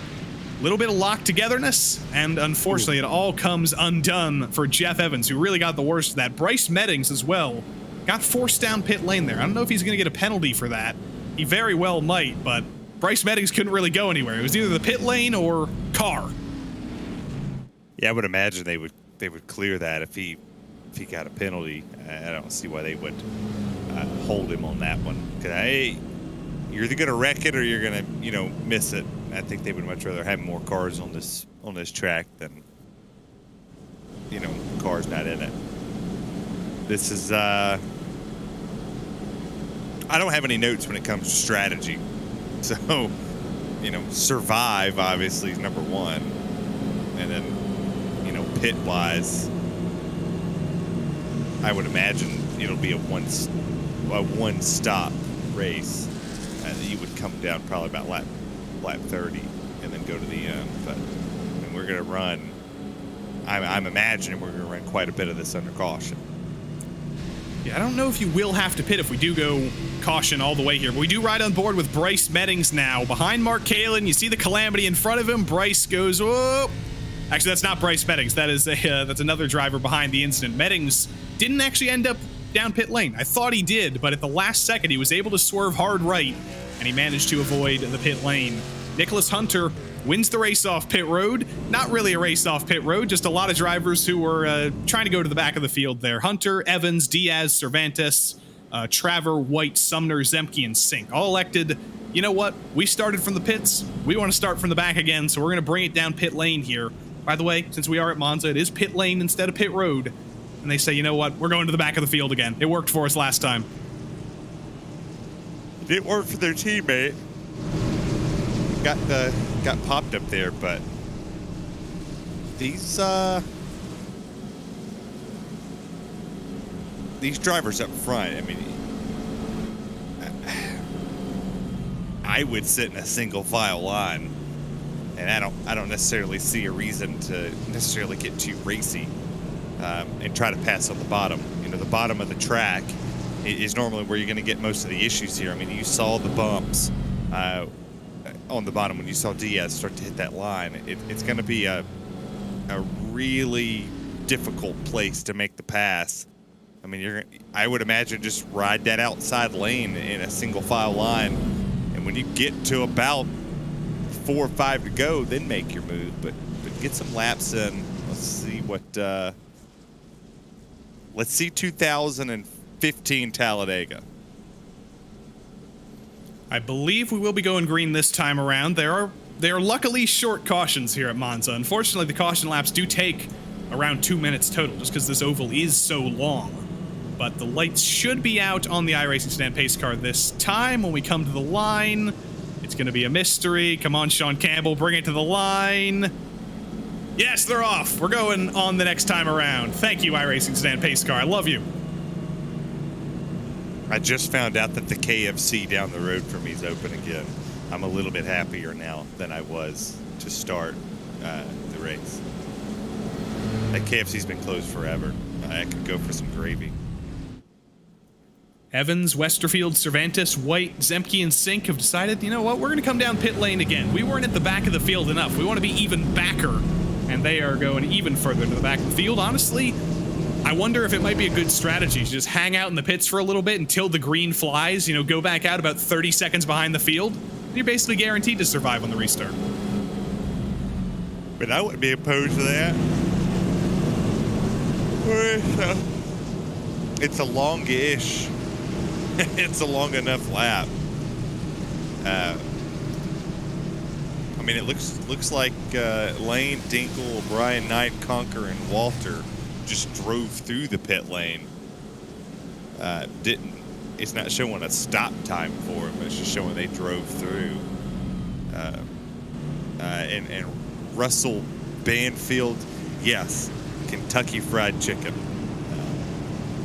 One of the nastiest chicken places possible. But when you don't have a Church's around you, KFC will have to make do. Sean Campbell prepares to retake control of the field here.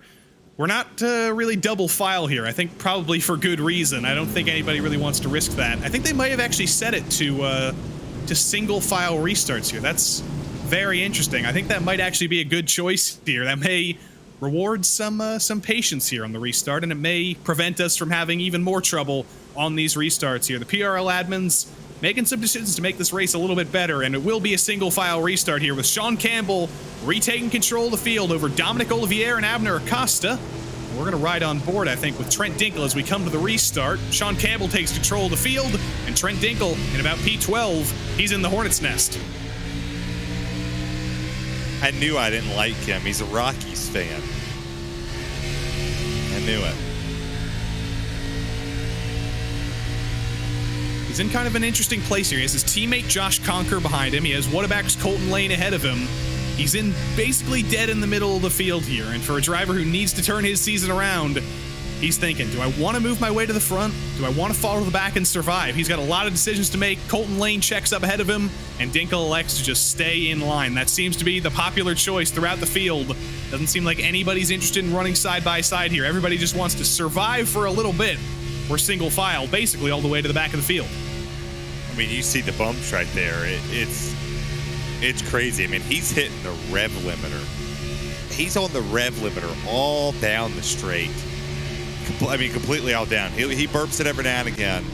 Oh! Was that Conker? Was that his teammate who got to his inside? The private label team hype teammates almost take each other out. Looks like Josh Conker was the only driver who got in trouble there. But Conker falls to the back of the field, and he almost takes his teammate with him. He saved it. Still got a smile on his face. Oh, my goodness. Why am I so tired? I need an energy drink. But they maybe listen. They're all single file now. Not really trying to push the issue, not trying to push the envelope. Everybody doing their best to stay here in this single file line. Put some laps on these tires. Don't pass on the straights. Don't pass in the corners. Scotty Healy following Terry's advice, but unfortunately the bump in turn 1 catches him out. It's a huge drift. It's a fantastic save, but he goes Dukes of Hazzard. He hits the jump, and the caution is out again, and it is the big one at Monza. I don't know how to translate that into Italian.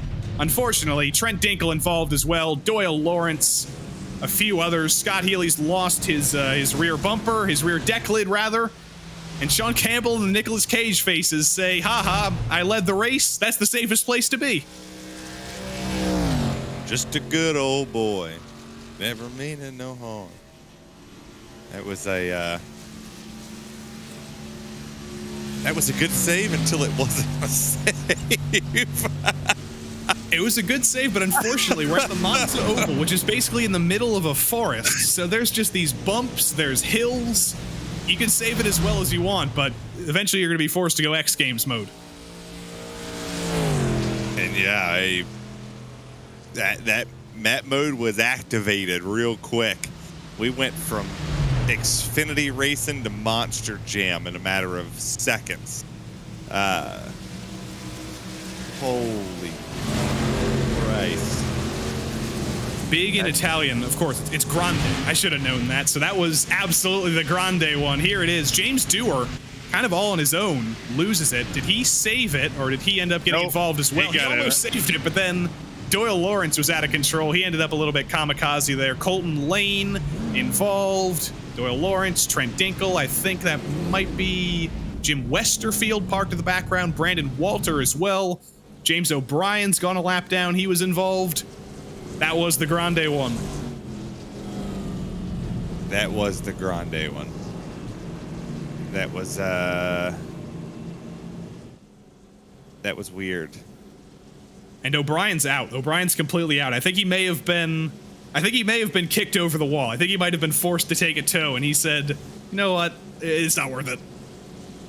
There's a lot of drivers in here that are about to say it's not worth it. I will almost put money on that. I mean, we're going to look at a Here it is again. Scott Healy. We'll see the whole context here. We'll see what really happened. We were focused on the drivers who were involved. It wasn't actually entirely his fault. He made contact with Hollingsworth coming into the corner, and I think that's what offset him there. Caught massive air. There's Jose the Funky Cold Medina as well, right in the middle of it.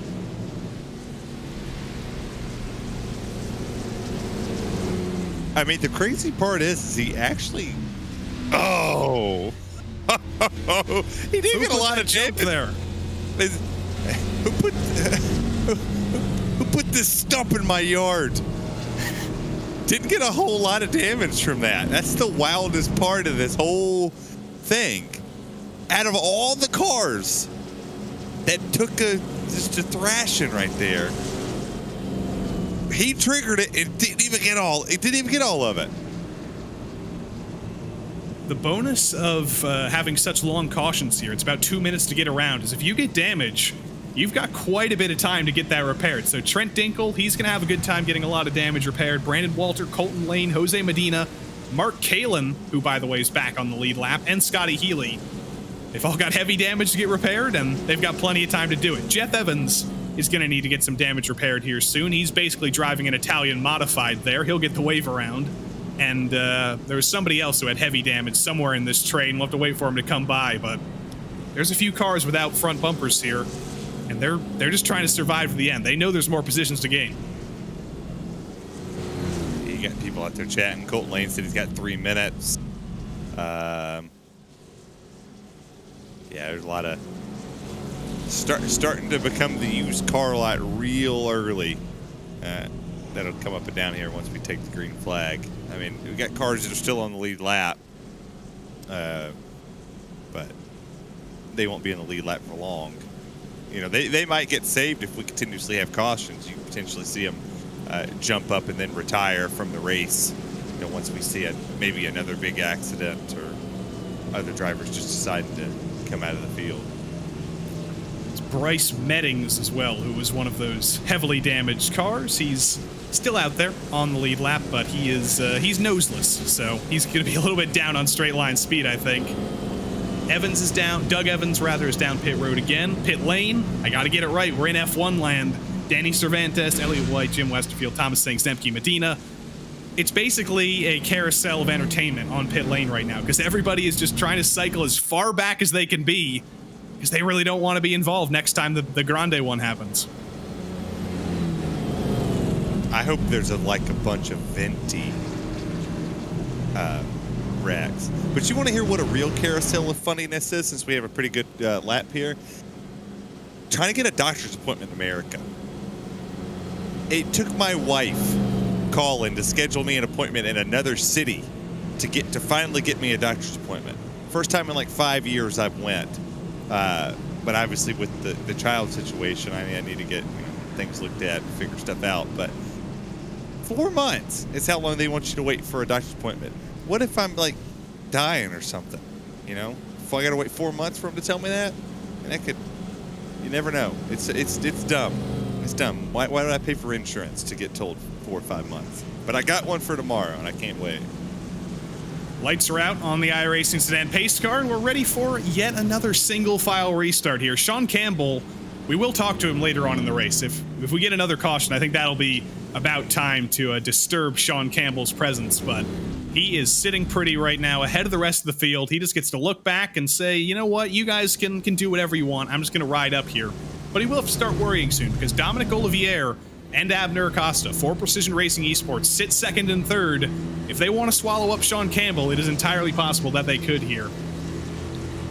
But for the second time tonight, Sean Campbell takes control of the field. The iRacing sedan pace car pulls onto pit lane, and Sean Campbell will crawl to the start-finish line. It's a very strange restart zone because it is a road course. But one moment or another, Sean Campbell retakes control of the field, and we are verde at Monza once more.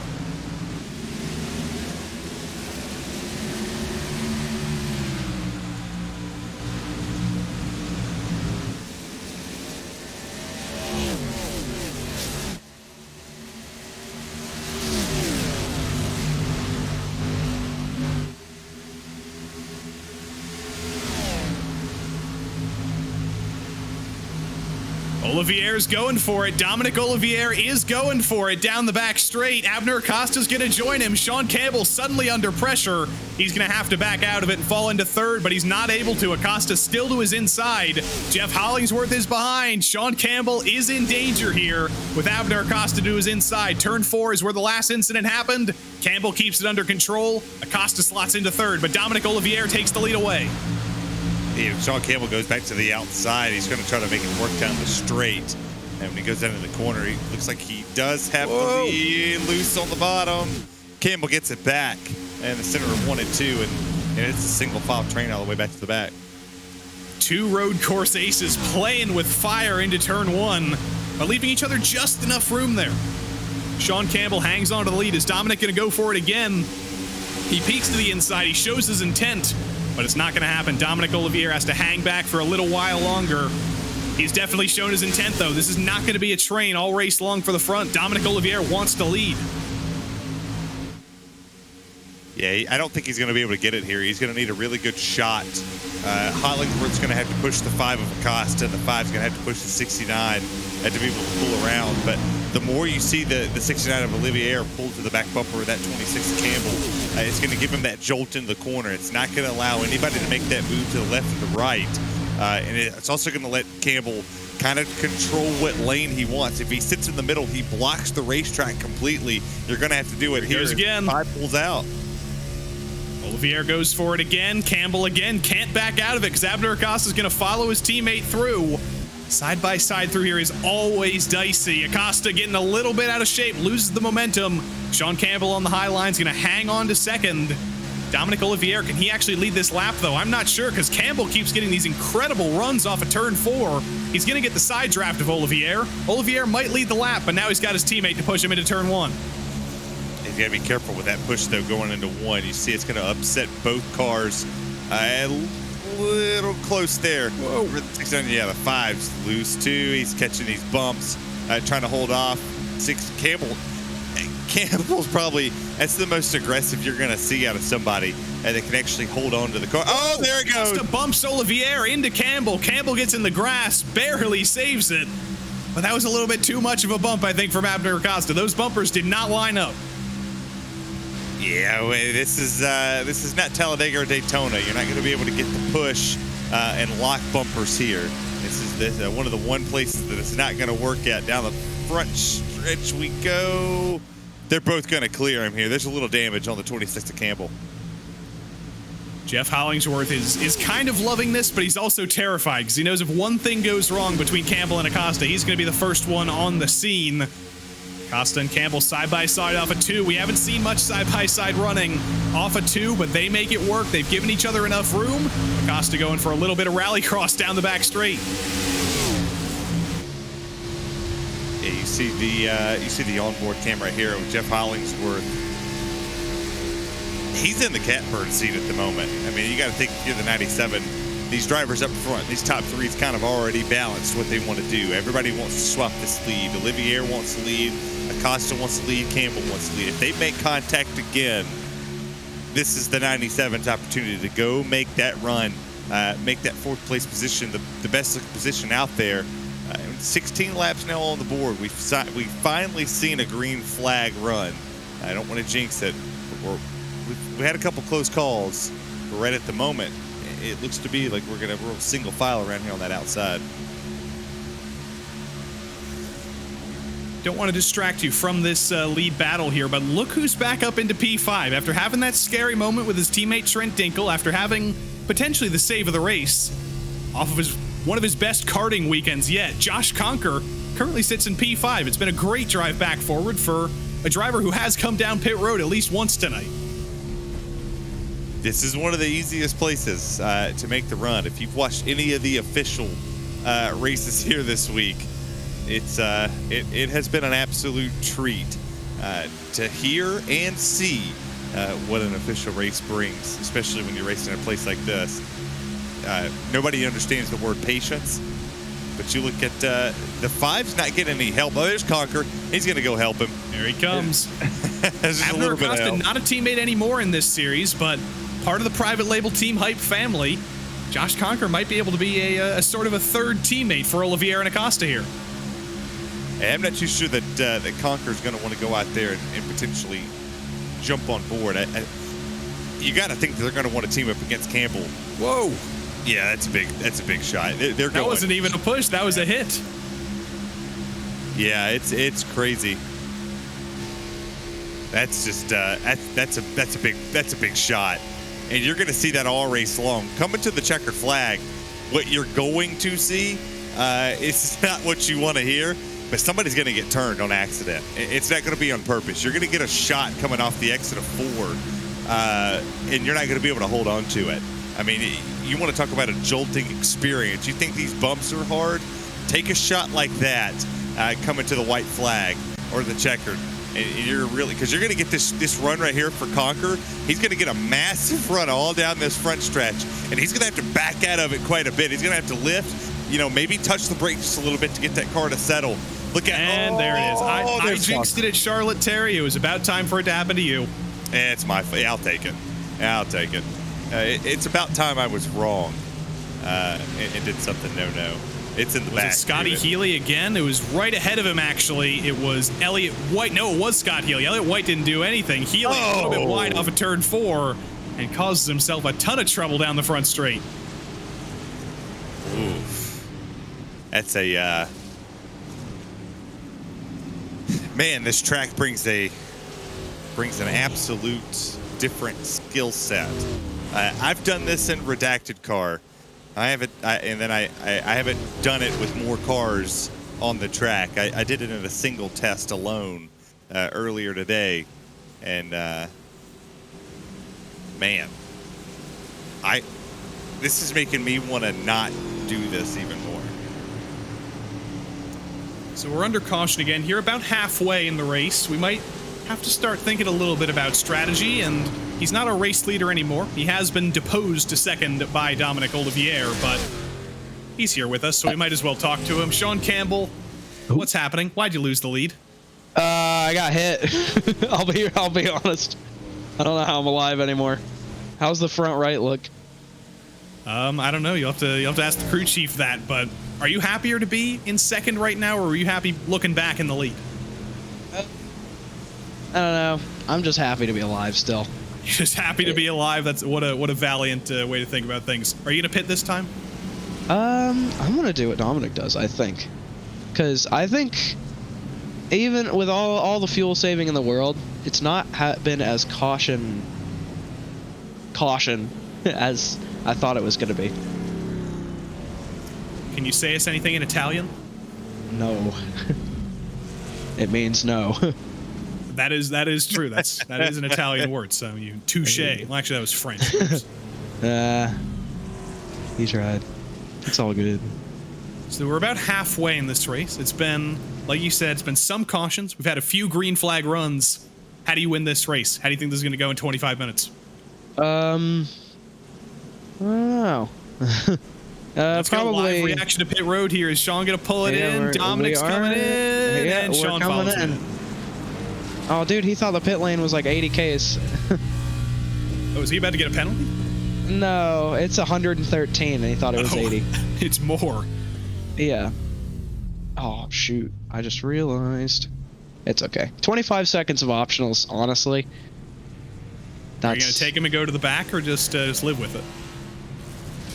Pretty good. All right, he's living with it. I'm living with it, definitely. And you've retaken the lead.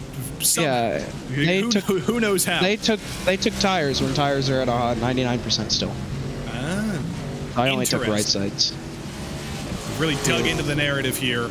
Yeah. I think it'll be one to go next time around. So hopefully we'll be back racing at Monza. You think we're gonna make it to the end green? No. I just hope I make it to the end in one piece. Well, we'll see you at the end, whether you are in one piece or whether you're having little Italian chicken nuggets. Good luck. Try to survive. We'll see you in a couple minutes. All right. Peace. Shaunicus Campbell, currently your leader now. After beating Dominic Olivier off pit road, he's decided, you know what, we don't need tires. The rest of the field has decided they do need tires, so we'll see if Sean Campbell's actually made the right choice there. As we watch Michael Diaz, under the Formula One podium, miss his pit stall by a good couple miles. Give or take. Really just got to embarrass him here. Yeah, it's okay. Add insult to injury. The Panopticon misses nothing, Michael. Never does. Never does. This, that car lot back in the back's gotten awful big. I feel like it's about to grow even more because, I mean, we're 23-ish minutes. 23:15 left. We're not going to hit 65 laps.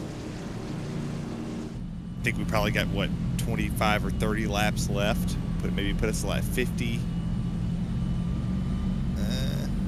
You got to get impatient at some point. Why not now? Yeah, Josh Conker is probably the driver who worries me the most out of the top 5 right now, because he was the driver who was not necessarily getting impatient, but getting very, very aggressive. He wanted to make his way to the front, and nothing was going to stop him. And suddenly, he's ahead of Abner Acosta. He's ahead of Jeff Hollingsworth. He's got 2 cars between him and the lead. He's going to go for it. Yeah, I mean, if you use the Sean Campbell approach and the strategy to this, you want to lead every lap. If you don't lead every lap, you set yourself up for an opportunity of what happened, a little further back. But in the grand scheme of things, even the lead was not safe because, Olivier and Campbell both got into each other based off a push that came from third that could have set them up for failure and could have wrecked the field. And not as much damage what was on Campbell's right there, but still, I don't see any part of this field, whether you're first all the way back to 23rd, that's on the lead lap, that's even remotely safe. So a very diverse skill set in the top 3 here. Sean Campbell, of course, coming off competing in the iRacing 24 Hours of Daytona in top split for Chit Chat Racing. Had a little bit of bad luck in the LMP2 entry. Got collected by a GTP car at one point. Had a little bit more bad luck. I don't believe they finished in the top 10 in class. They may have just been in the top 10 in class. Dominic Olivier, another strong road course driver, went for an alternate strategy at Spa last week in the Xfinity Series. saved enough fuel to go the entire race distance. Almost ran out of fuel coming out of Blanchimont, went for the jump at the bus stop because he wouldn't have made the finish if he braked for the bus stop. Unfortunately, he got disqualified for that because that was illegal, but it was a valiant effort. And then Josh Conker, currently sitting in third, a winner in the PRL in his own right, but outside of the PRL, he is a real-life karter. Won at the ROK Shifter event at St. Petersburg this weekend with our old friend Taylor Burris of RaceSpotTV on commentary. So he's on high, and he's trying to make it even higher here. Campbell, Olivier, Conker, green flags back out of Monza, and the trio takes us back to green. That's a good restart from 69. A very good restart from Conker as well. He's to the inside here. On the apron. From St. Petersburg to Monza, he's showing no fear here. He's not competing for the championship. This is his debut this season, halfway through. So he's just fighting for wins. He gets to the inside of Olivier, who hasn't really been on the outside so far tonight. Dominic just trying to figure out how things are working here. He's getting shuffled back, and Josh Conker's going for the lead. Yeah, Goen got it. Acosta's going for second. Whoa. Oh. Barely clear. Clear. I don't think Abner waited for the spotter to say clear. I think he was like, I look clear. I got it. We'll figure it out. And now we'll see if he actually works with Conker or does the 26th of Campbell pull the side. Every single time that happens, it never stops being scary. And Acosta's going for the Scotty Healy bump. He saves it, though. He just barely avoids it. But Acosta makes contact with Campbell in a straight line, takes the jump into turn one, and falls out of the top. Well, at least you're still driving.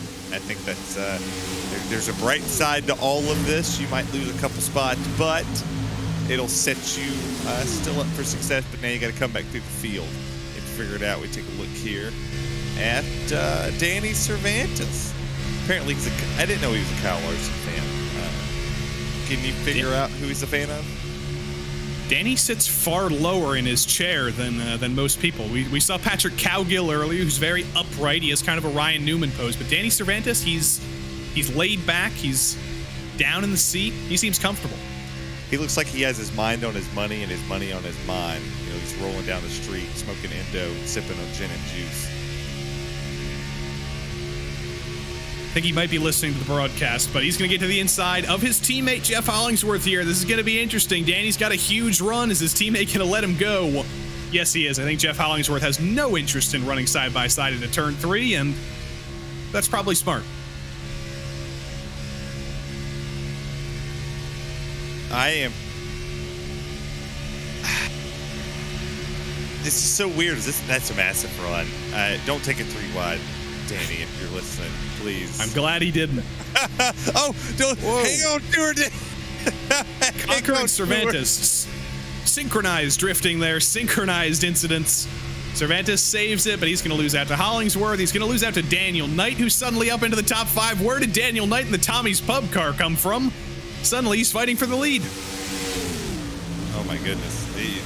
Yeah, Knight come out of nowhere. He come out like the person that took 10 shots, went to the bathroom. You thought they were gone. They thought they were in there throwing up. And he's going to lose it as soon as he comes back up to the lead. He loses it right ahead of the championship leader, Elliott White. Trent Dinkel ends up in the forest. Bradley Holly involved as well. Ryan Traver piles in from about a mile back, and the caution is back out at Monza. Daniel Knight getting aggressive. He saw the front for the first time. Unfortunately, he's seeing the back now for the first time as well. Aggressive gets wrecked every time. And unfortunately, non-aggressive got wrecked that time. Take a look here.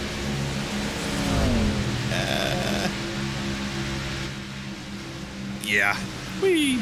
Not clear, not clear. Bam, wee, ow. The 511 was in that. Diaz, Sink. Basically half the field got a bite out of that. Yeah. Cars getting battered like a melanzana parmigiana. We're growing the used car lot a little bit.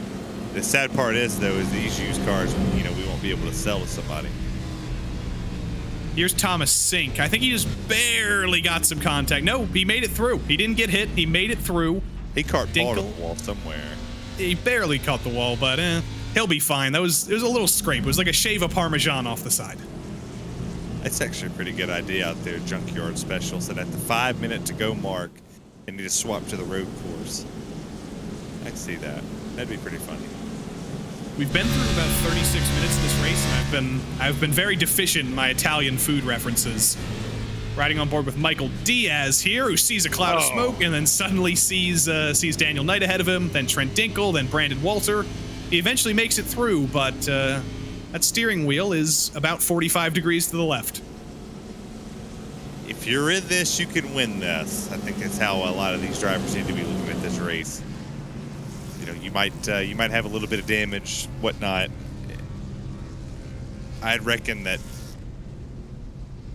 regardless of the amount of damage you have, you know, you have an opportunity to still win this. I mean, Bradley Howley's going to be on pit road for quite a bit here. With his damage, Cervantes is out, Evans is coming out.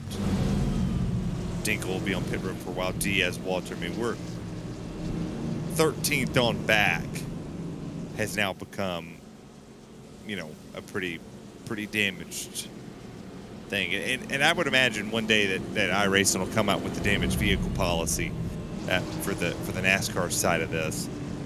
And, you know, it'll be like what the IRO4 say. You get too much damage, you pull on pit roads. Like, hey, it's too much. You're done. Have a good day. Happy birthday, Stacy Hunter again. How about this for a birthday gift? Stacy Hunter finds himself in the top 5. A win would be even better for the Riding Shotgun Motorsport Outlaws crew. Be a pretty good birthday present. I wonder how old Stacy Hunter is. He's like, what, 25, 26? I imagine somebody in the chat has the answer for that. James O'Brien, maybe. Austin Hunter, maybe. One of them has to know this. Of course, Austin Hunter has to know this, you know. Not necessarily a family member, but all the Hunters are part of a clan.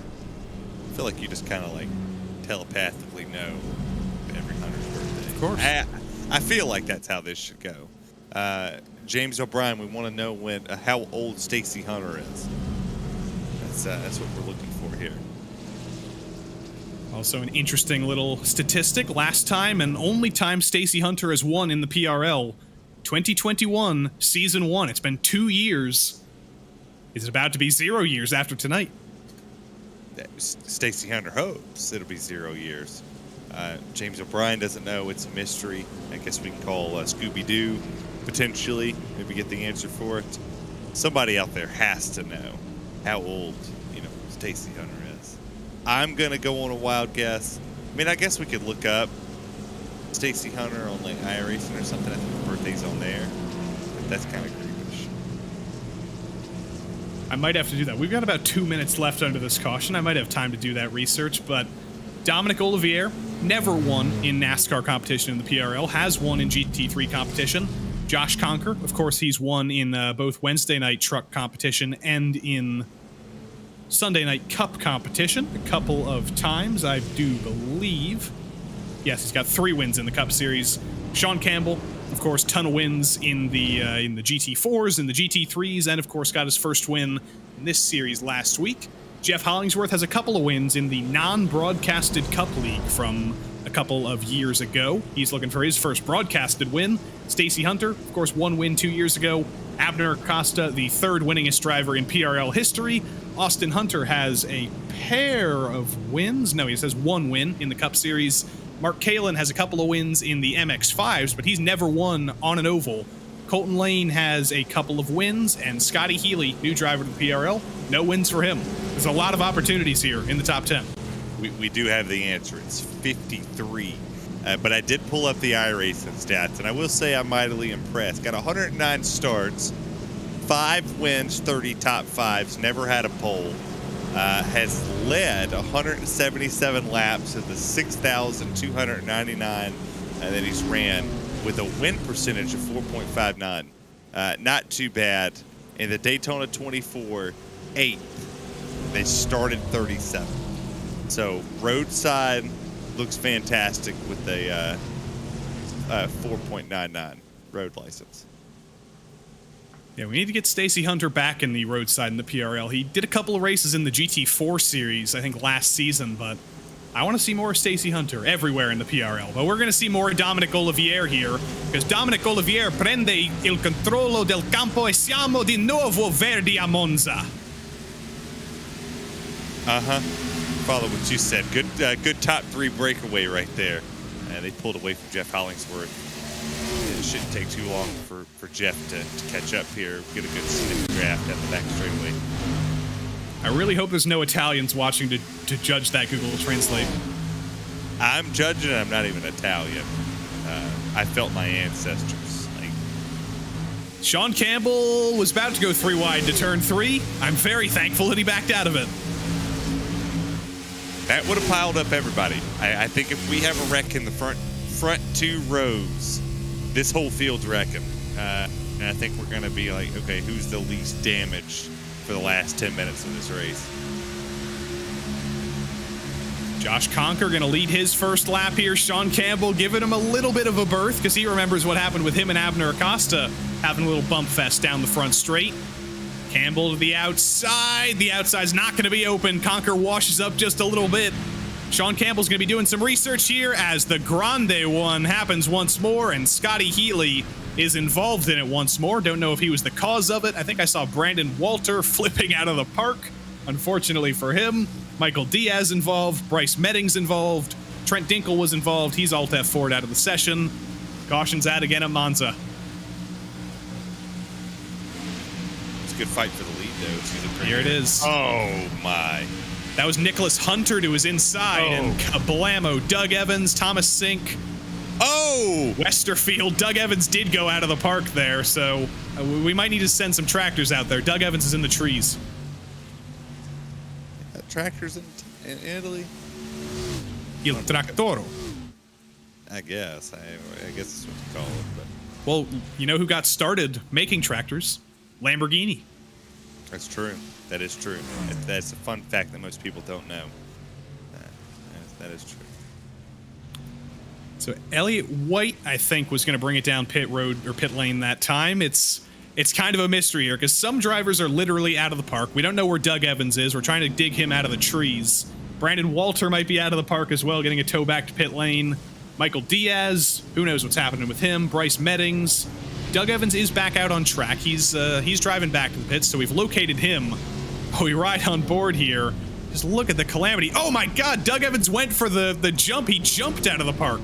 And Bradley Holly flipped as well, and he's still fine.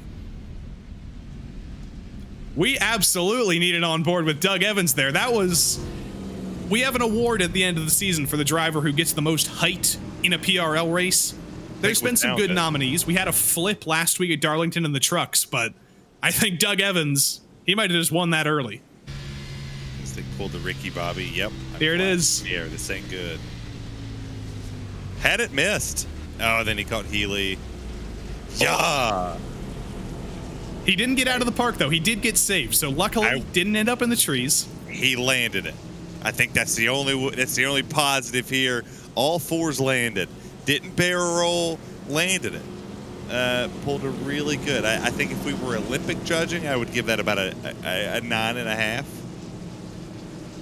I really hope that Doug Evans is going to save this replay. He's going to get a slow motion of that jump, put it to like the Claire de Lune or something, some beautiful classical music, and we're gonna have to play that before the broadcast next week because that is like nothing that's ever been seen in the PRL before. You made me spill my macchiato. Dun dun dun dun dun dun dun. Little Frank Sinatra. I am the eye in the sky, looking at you. Yeah, that's a good little camera shot there. And now we're definitely 13th on back is all junk. Like every one of them will be on pit road for quite some time, and now there are a dozen. I think if we get a caution, I don't think it'll end the race. I think about 4 laps a caution takes. Laps are about 1 minute 30, so it's going to be really, really tight. If we do get a caution, it may very well end this race, but I hope we do get some racing to the end here. 6 minutes on the clock. The clock will end it. That's a new change for the PRL this season on the oval side. In the Xfinity Series and in the Truck Series, it's not a lap race. There's a strict time limit. The race ends at 40 minutes in the trucks. The race ends at 50 minutes in the Xfinity Series. No green, white, checkered. No nothing. The race ends when the clock ends. For Josh Conker, he's kind of hoping that a caution does come out pretty soon here because he wants an easy win. But for the rest of the field, they are hoping that we do at least manage to take the white flag so any incidents won't end the race. But the iRacing sedan pace car gets ready to pull off here once more, and hopefully for the final time, we'll have a restart. It's Josh Conker leading us to green in his return to the PRL after a few weeks off. After the highs in St. Petersburg in the go-kart, the iRacing sedan pace car didn't pull off. We're going for another lap around. Now we're definitely guaranteed if another caution comes out, this race is over. Delayed greens, they're always the best. I think because of the amount of drivers who were down pit lane getting damage repaired, it was basically guaranteed to be a delayed caution. There's so many guys that are nowhere near the back of the train yet. Yeah, so we'll take... It's 2:16 around here. We'll take the green flag in about 3 minutes even. A little under 3. If a caution comes out, the race is over. So if we get a caution in turn 1, it's over. I am begging the rest of the field, please, no caution. I want to see this race end under green. You can wreck as many cars as you want on the final lap. I'm fine with that. I'm fine with a full field pile up and 15th comes through to win. But make sure we save it for the white flag. Yeah, I don't look at the rebound here. You got Mark Kalin sitting in 8th. Yeah, remember what happened to him? Literally, lap 1, turn 4. Hey, you got Kalin in 8th. There's Colton Lane. Pretty sure at one point in time he was wrecking. You got Charles Sumner up here. Thomas Sink's been hit by everybody. I think Charles Sumner's the only driver in the field that hasn't been involved in an incident. He very well may have been, but we haven't seen him involved in anything. He might be peachy keen or orangey keen, clean, something like that. I have been enjoying some oranges here lately. So trying to get my vitamin C up. I do love a good Italian aranciata soda with the blood orange. That's always some good stuff. 3 minutes to go here, and hopefully this is actually the restart. Looks like everybody has managed to catch up to the back of the train. Jim Westerfield is the last car, basically, that's still running. Doug Evans and Scotty Healy are going to join the back of the train. No, they're both out. And then Evans, Traver, Diaz, Dewar, and Medding still out there, but laps down. The iRacing sedan pace car pulls off. Josh Conker takes control of the field, and he goes for a huge jump. He's gone already. That might have been a bad move, because if you let Campbell and Olivier get up there and push, coming out of 1 and 2, that gives them a better opportunity to pass you down the back, or potentially lets them get to your bumper if you can block them correctly going to 3. But here comes the run from the 26. Here comes Sean Campbell. Here comes Dominic Olivier. Conker goes for the block. Olivier on the grass gets put in the wall by Conker. Conker bounces back on track into Sean Campbell. He's got to get back on the asphalt eventually. I don't know how Josh Conker's still pointed in a straight line, but in the process of all of that, Sean Campbell's taking the lead back, and here comes Jeff Hollingsworth for second and for the lead. This could be the battle for the win, because the caution could come at any moment. Acosta gets killed. Josh Conker's flipping. Acosta's going in the wrong direction, and that will be the end of the race. Sean Campbell is going to win this race after a little bit of argy-bargy down the front straight. Josh Conker ended up in the wall. Olivier ended up in the wall. Abner Acosta ended up in the wall. And Sean Campbell looks like he's going to survive to win this thing. Here it is. Let's see what happened. Jeff Hollingsworth to the inside, just barely of Campbell. Campbell did not want to open the door, and he actually hit an opening in the wall. That's what caused all of this. Hollingsworth would have been fine if he just bounced off the wall, but he hit an opening. This has been the craziest race I think I've ever watched.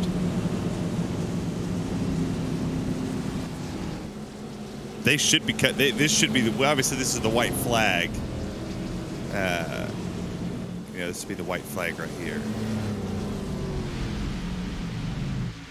Here it is again. You can see we would have been fine, but Hollingsworth just gets spat out onto the track. Abner Acosta, he might join the fray of the highest height club. Conker involved. Hollingsworth back out on track. Charles Sumner barely avoids him. In a race of chaos and drama. It's not over yet. Mark Kalen's still trying to get some 2Xs under caution, hitting the wall, but I guess it is somewhat fitting that we're going to end it under caution here. But let's see what happened. I don't think Jeff is going to be too happy with Sean Campbell. I think Campbell did leave him a lane there, but did he leave him enough room is the question. And did he force him into the wall? No, I'm not. I'm not going to place. I'm not going to throw blame out there. I mean, it's not my job to place the blame, but you know what? Sean Campbell drove the straight line. You go for that side draft right there. You don't have a choice at this type of racetrack. You don't have a choice but to go up there and get on the door. He got on the quarter panel, and unfortunately, you get on the quarter panel. Connections are not always the greatest. I think we've established that over the time in iRacing that, your connection and my connection might not mesh with one another. And they barely touched, and they locked, and unfortunately, one's holding straight, the other one was in the wall at a corkscrew, and that's the way it goes. You'll see it from a better angle here. Look. Yeah, this is Josh Conker. Side draft. And then just get off of me type thing. Bullied. Just bullied. I hope he's not in VR, because that's going to give him a headache. I think Josh Conker might be a VR driver. Yeah, that's a headache.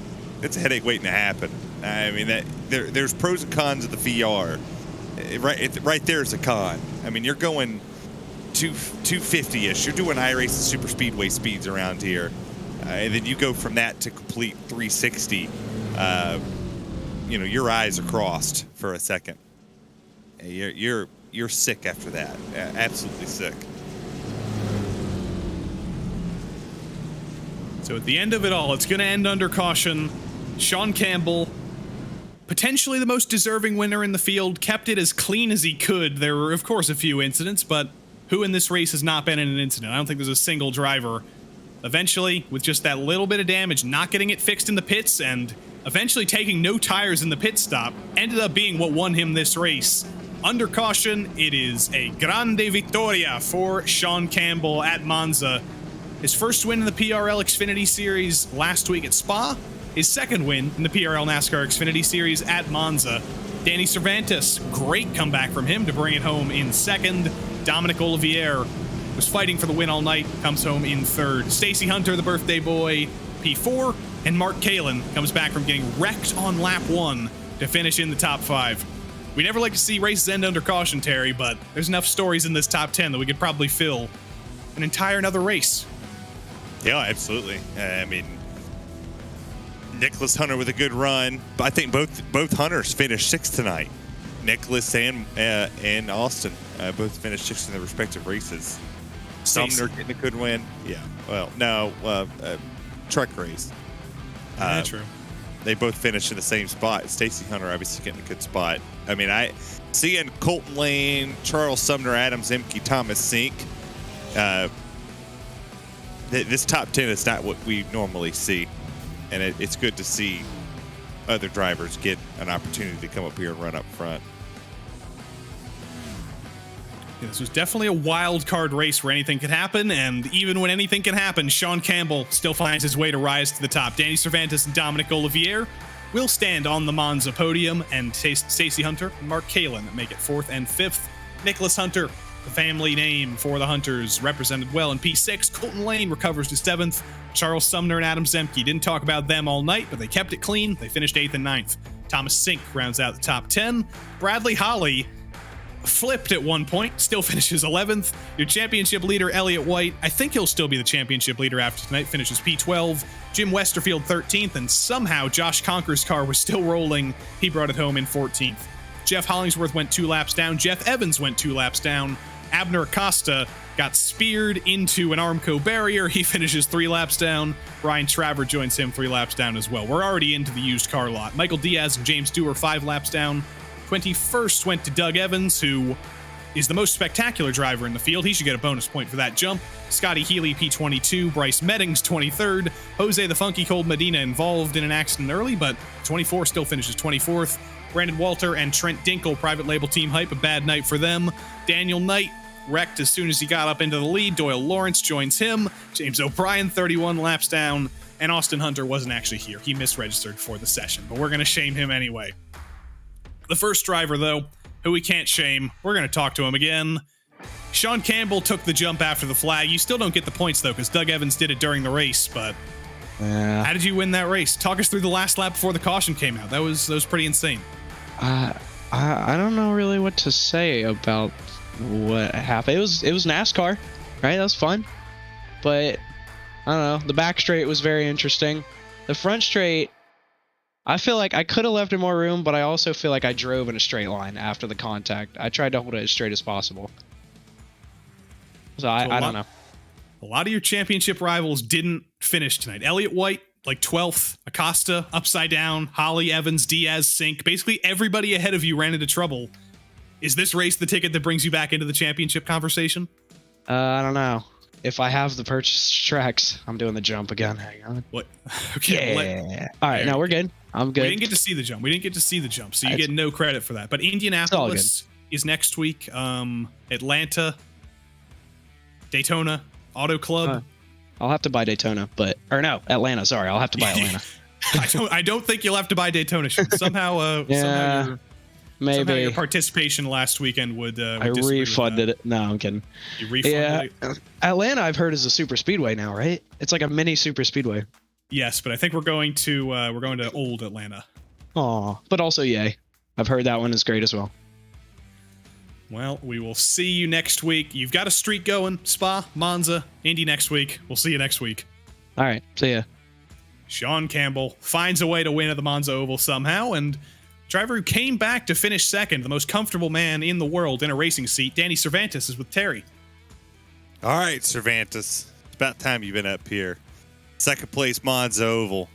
It ain't the win, but it must feel good. Yeah, no, this race was wild tonight. I was hopefully, some other track would have been chosen this week, because this was honestly just a meme. I didn't even practice at all this week. But glad I got a second place finish. Honestly, if it went green, I had the tire to win it. Pitting there on that last caution before inevitable death probably would have given me a good shot. All right, I'm going to take a wild shot in the dark real quick. You're a Kyle Larson fan. I don't know. How'd you guess that? No idea. I just figured I closed my eyes, got the lights off, and threw a thing at a dartboard that said 5. Indy next week. How do you feel? I feel pretty good. We'll definitely put some laps in and definitely see where we stand. I think, another top 5 is definitely in the works. Well, I hope you're standing on your 2 feet after this race. Congrats on P2, Danny. Hey, thank you. All right, Tevin, there's P2, Danny Cervantes. And you got a happy P3 and Dominic Olivier. Somewhat happy P3, I'm sure. Dominic Olivier. Crazy stuff before the caution came out. Talk us through your perspective of what happened with Sean and Jeff and everybody down the back straight. Oh man, that was quite interesting, quite wild. This track is pretty wild for starters to say, and it got a little sketchy there. The start was actually pretty fun. Got by Jeff pretty early, got a really good start, and just happy to get a decent quali in, and the front seemed to be where you wanted to be with some really interesting exchanges with Abner and Sean and Jeff, and it was good fun, not gonna lie. So you were strong at Spa last week. You were strong at Monza this week. We go to another sort of wild card track next week, the Indy Oval. I'm sure you're probably wishing we were going to the road course, but how do you feel about the Indy Oval and the Xfinity cars? Have you ever driven that combo before? I've never driven that combo. If I did, very long time ago, but I do really enjoy Indy at Indy, and so I love the track. I think it's probably a track that I can do well at. Ovals is all new for me, so first time racing these cars or really driving these cars, and so I'm looking forward to it. Actually, might try and have a good season end surge here. Congrats on the podium tonight. We hope you'll enjoy the virtual Monza podium. Hopefully all the Tifosi are out there. Congrats on the podium. We'll see you next week. I see them. All right, thank you. They're out. All right. Dominic Olivier, your podium getter here. I'm going to look who's next. Next up is your top 5 finisher, Mark Kalin. Looked like he was out on lap 1, and somehow he still finished in the top 5, and that means he gets to talk to Terry. Mark, I don't know how you did it, but you're 5th. Did the bad luck leave you at Italy? Probably not, seeing how I was involved in that very first wreck of the evening. So maybe that was just a blessing in disguise, but kept me out of the big ones, that's for sure. Good point. That's a good point. Rapid fire real quick. I'm running out of thoughts. This is a long, grueling race. Hot dogs or hamburgers? Both. Sandals or flip-flops? Flip-flops. Ketchup or mustard? Ketchup. Have a good day, Mark Kalin. Y'all take her easy. That's P5. Those are the only important questions you can ask Mark Kalin. Those are the ones that really need they really need the answers. I didn't know what else to say. And there are 2 drivers who finished in exactly the same position in their 2 races. Austin Hunter, 6th place in the trucks earlier tonight. Nick Hunter, 6th place in the Xfinity Series tonight. I think you guys conspired to do this. This was on purpose. 100%. The plan. But neither of you guys beat Stacy, though, so one Hunter family is clearly better than the other. It was our birthday present to him. Yeah, this is a gift. 100% his gift, yeah. I like that Joe's mom commented and said congratulations on the Hunter boys, even though one of them's not hers. She's claiming Stacy, and she clearly said Stacy's better. I don't blame her. But Mom, you always told me I was your favorite. Stacy. I'm gonna have to give her a call now. I'm her favorite, and unfortunately, that means she's not Stacy's mom. That's disappointing. But next I hear she's got it going on. Potentially, Indianapolis for Nick, Talladega for Austin. I think one of those is more favorable to Calamity and a surprise result. But which one of you is going to win next week? Both my PRL wins are at super speedways, which I don't know if it says much for my driving skill, but I think I got a good shot. And I'm just going to do trucks on Wednesday so I can push them up to the front.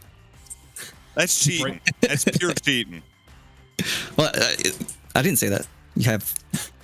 That's not on record. That wasn't on record. We'll wipe it from the broadcast. There we go. Post, you got this. We do have a really good producer. I think he can do it. One of the best I've ever seen. That's fair. All right, Austin and Nicolas, the two Untel brothers. Stacy might not be a third brother, but it's a special Stacy day. I hear there's a big number involved. That's the last thing one. It's your last job. He's number 1 in our heart. All right. Before y'all kick me out, I do want to apologize for that caution that happened on lap 30. I thought I lifted enough to clear the corner so we can go 2 wide while I was trying to make that pass, and I instantly regret it. So I'm happy I got that P6, but I do regret how I got it. Get your penance out of the way. Nick Hunter exactly. And Austin Hunter. P6 tonight for both of them in the trucks in the Xfinity Series.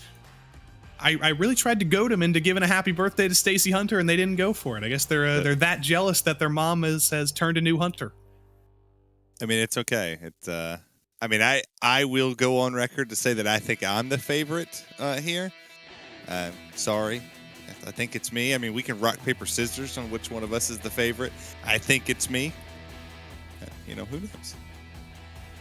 That's about it for the Monza Oval tonight. Charlotte in the Truck Series as well. Seems so long ago at this point, but it was a crazy night of racing here on PRL Wednesday nights, and we get ready to do it once more next week. The Indianapolis Motor Speedway, the Oval. We used to race here in the Xfinity Series in real life, and now we're back to bringing that combo back in the Xfinity Series in the PRL. Indianapolis for the Xfinity Series, and Talladega rather, for the trucks.